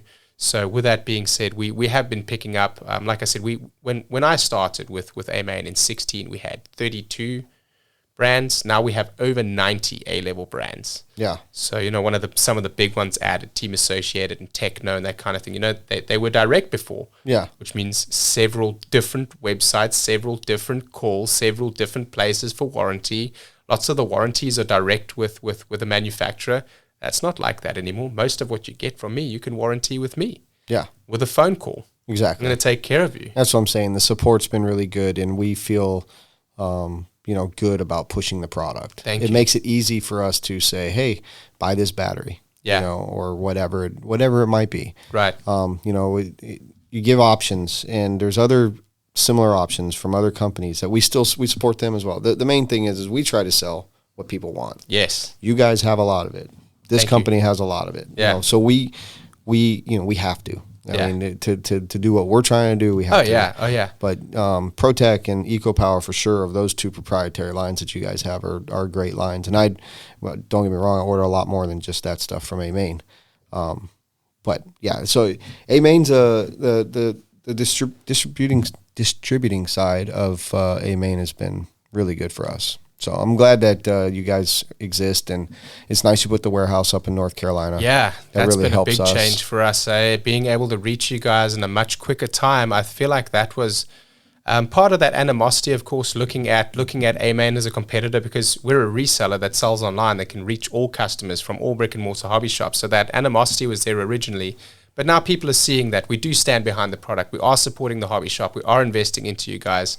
And then being able to reach most of the country within 3 days has been absolutely paramount. So yeah, that's been a very, very, very big step in our recent success. So is cycling, actually. So for those of you that don't know, Amain also runs cycling websites. We have Dan's Comp, we have Performance Bike, we have nashbar.com.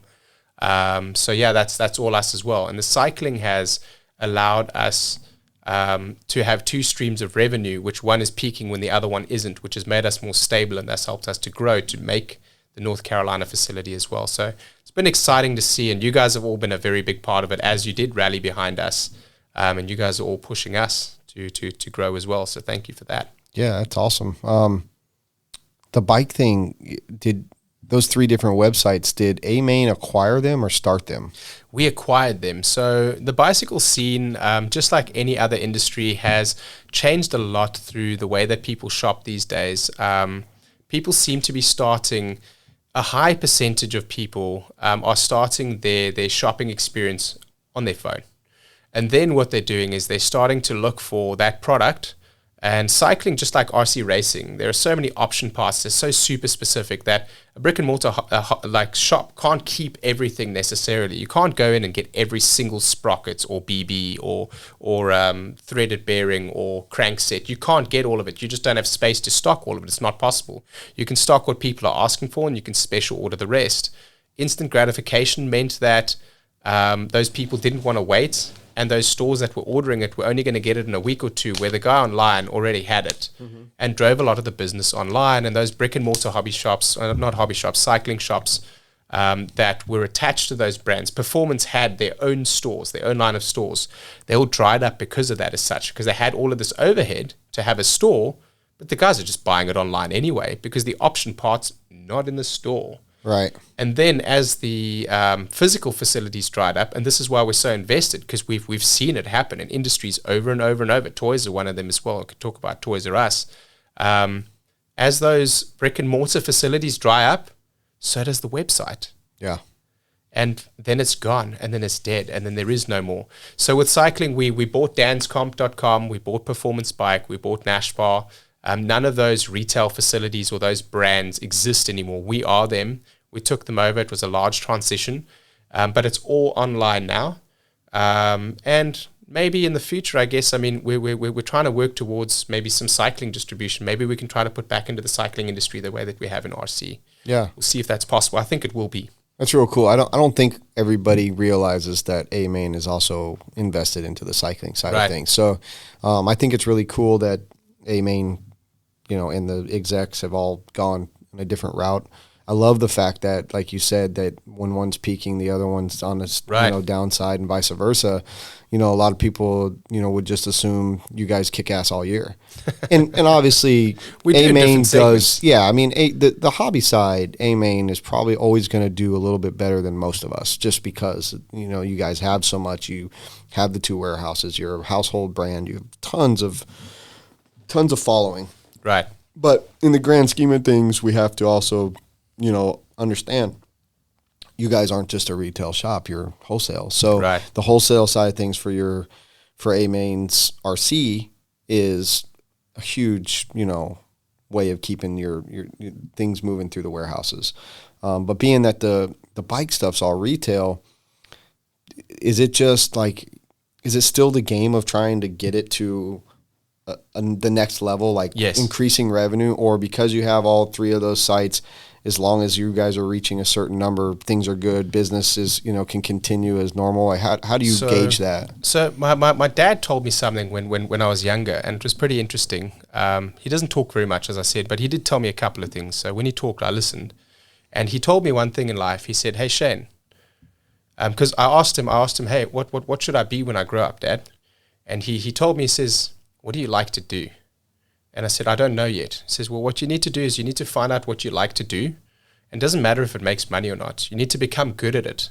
And once you become successful and you're invested into that industry, people will start paying you because you're good at what you do.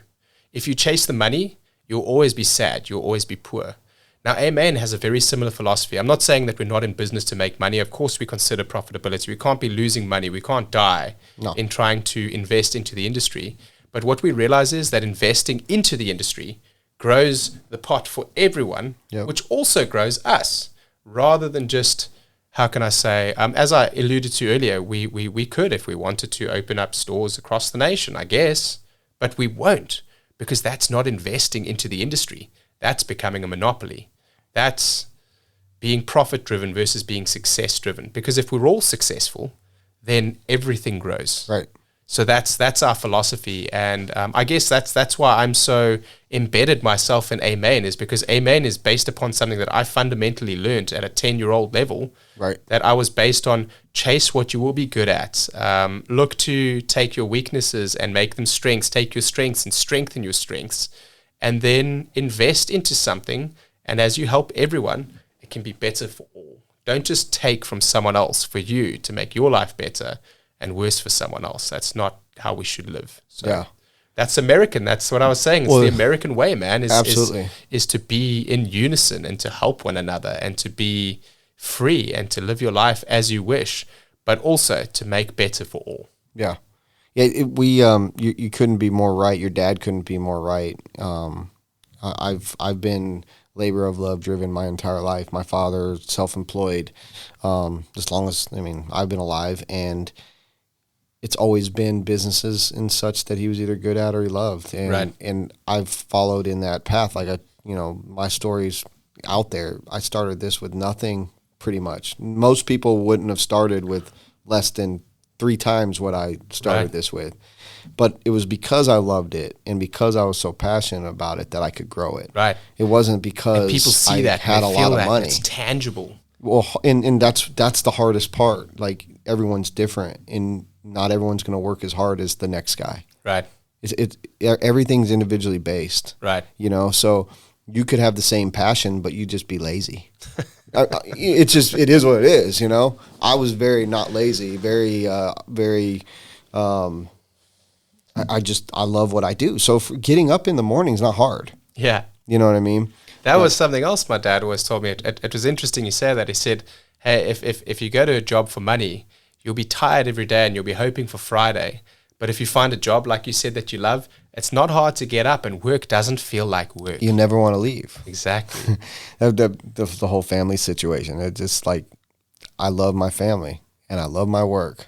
So you got to have both. You one way or the other, you have to sacrifice something. Right. So I sacrificed my family early when I figured out I was doing wrong. Yep. Now I have to sacrifice a little work, but work will wait. It might not be on time. I might not get everything done when I want to, but it'll, hopefully I can delegate or prioritize properly to the point Right. where I don't miss an opportunity Right. or miss my, something with family. So Right. it's very important, Yeah, I think just like you said, you just said something important. As another saying, they say, if you die today, your work will be looking for a replacement for you before your obituary is posted in the newspaper.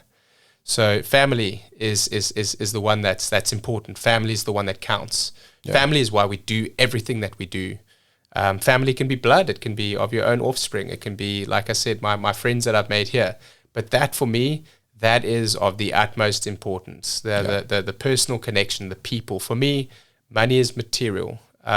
Cars, valuables are material. It is nice to have nice things. I have some nice things sometimes, I guess. I'm not destitute, that's for sure. But what I take more from is a personal connection, talking to someone, understanding what makes them tick, seeing how I can help. Not because I want something back, but because I want the world to be a better place. Yep. And that's awesome. That's what I see with you and your family. Like I said, I live vicariously when I see your posts and I see this genuine, beaming smile from yourself and your kids in those photographs.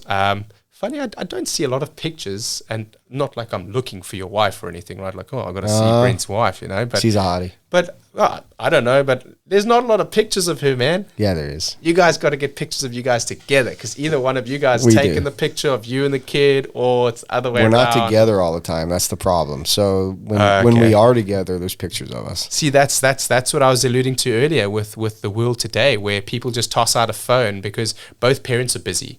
Whereas before it used to be on a single income household, mom's home, mom's with the kids, mom's job is X, Y, and Z. Very traditional, right? That's how I grew up in South Africa.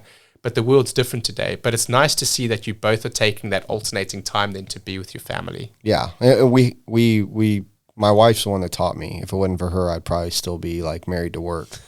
I was married once before, and I'm pretty sure we're not married because of work. Right. But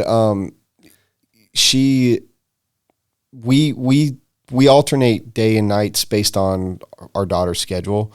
I take her to school every morning, and I pick her up 3 days a week, two days a week if I race on Wednesdays. If I don't race on Wednesdays, I pick her up from gymnastics. But on the weekends, we're generally together. So that's when we get to plan the things, whether every Sunday is basically family day, no matter what. And some are Saturdays, 1 or 2 Saturdays a month, I'm either traveling or racing at our tracks or whatever. And then obviously I do, 6 to 10 weekend travel races a year. So we have very little time, in my opinion. And I feel you on that. The nighttime is, get home at 6, eat dinner, get her showered, sitting around, watch a few shows together, play some games, whatever. Yeah. And then it's bedtime. Yeah. And when they're in bed, I'm working. Man, so work I'm up late. Yeah. They're in bed, sleeping, I'm working. Wake up 5:30, go to the gym, get back, take her to school. Yeah. And then we're back. Then I'm back to work.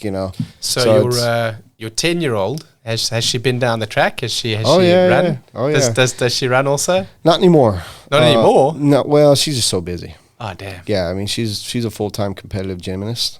So Wow. she's 4 days a week, like 20 hours a week of gym. Wow. She's going to school.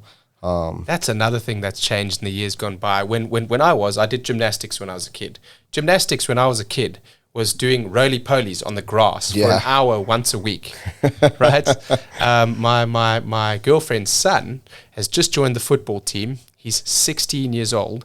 They practice 5 days a week for 5 hours a day, from 2 p.m. till 7 p.m., 25 hours. But football's serious business in this country. I know, Serious but business. it's completely different. I mean, were you guys training for 5 days a week for 5 hours when you were in school at football? Hockey, I played 4 days a week, yeah. Wow, that's just, For I 3 guess hours. it's just so different for me. We had rugby practice on Tuesdays and open fitness on Thursdays, and it was 1 hour, and it was during school, and then you had PE. That's it. But that's why you were so small. I guess so, bro. I was always small too, so I can't talk shit. In grade 8, I was wearing, clothes, they stop becoming aged when you're like 13, 14, and they start becoming a medium large. First it's a youth, and then it's an adult, right? Right. I was wearing a 7 to 8 age shirt when I was 14. Yeah. I was tiny too, man. I don't think I grew until I dropped out of high school. I mean, if you wanted to know which way the wind was blowing, you just had to look which side of the fence I was stuck on. It was terrible, man. Like, I mean, I think my dad hilarious. considered getting some stocks in a Q-tip company because I kept falling in the drain of the shower. You know, like I was that small, man. It was crazy. Damn. So I was tiny. And then all of a sudden when I was 16, I hit this growth spurt. And now it's like, now I'm 100 kilograms, 220 pounds. Now That's I'm like funny. normal sized, what I expected to be. But I'm not joking. I must have been about, okay, I have to talk kilograms here because I don't remember my weight in pounds back then.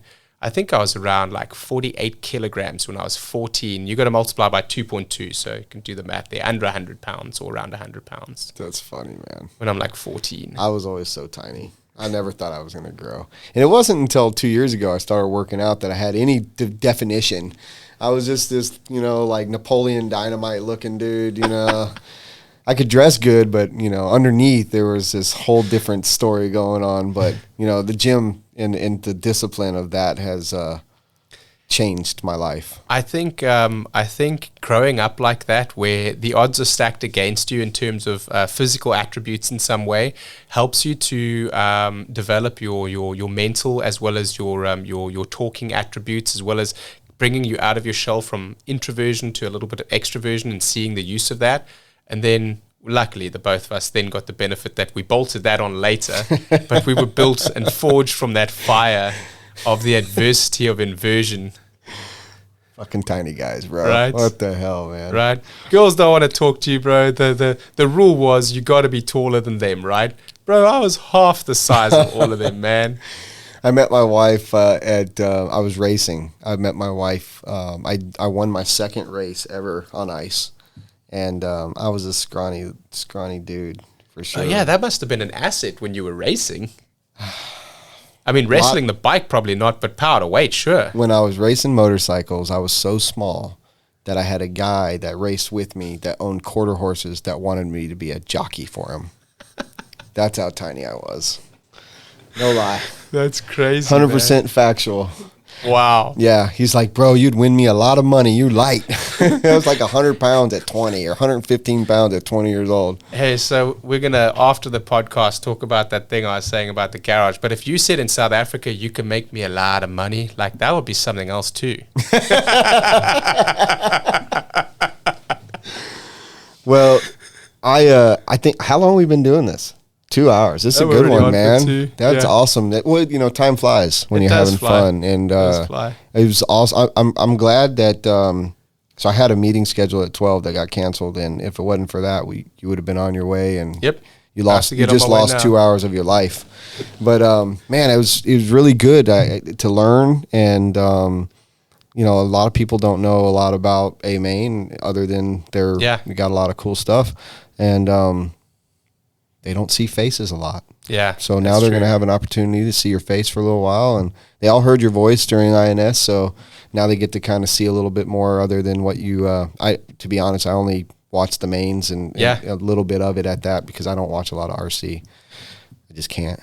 I don't have time. I always try to watch the mains. I try to watch the mains. So, but yeah, man, it was awesome. I'm glad you came by. Thank you. And, even though this was impromptu, I know you were just on a sales call, but it was this really worked, and I'm glad we did it. So thank you a lot, and I'm really looking forward to the next time. Yeah, I'd love to come back sometime. You know, maybe in a couple of months or in a year or something. Whenever you'd like to have us by again. You know, a lot of things can change in that time. So absolutely, yeah. Let's talk again sometime soon. It's a rolling thunder out there, man.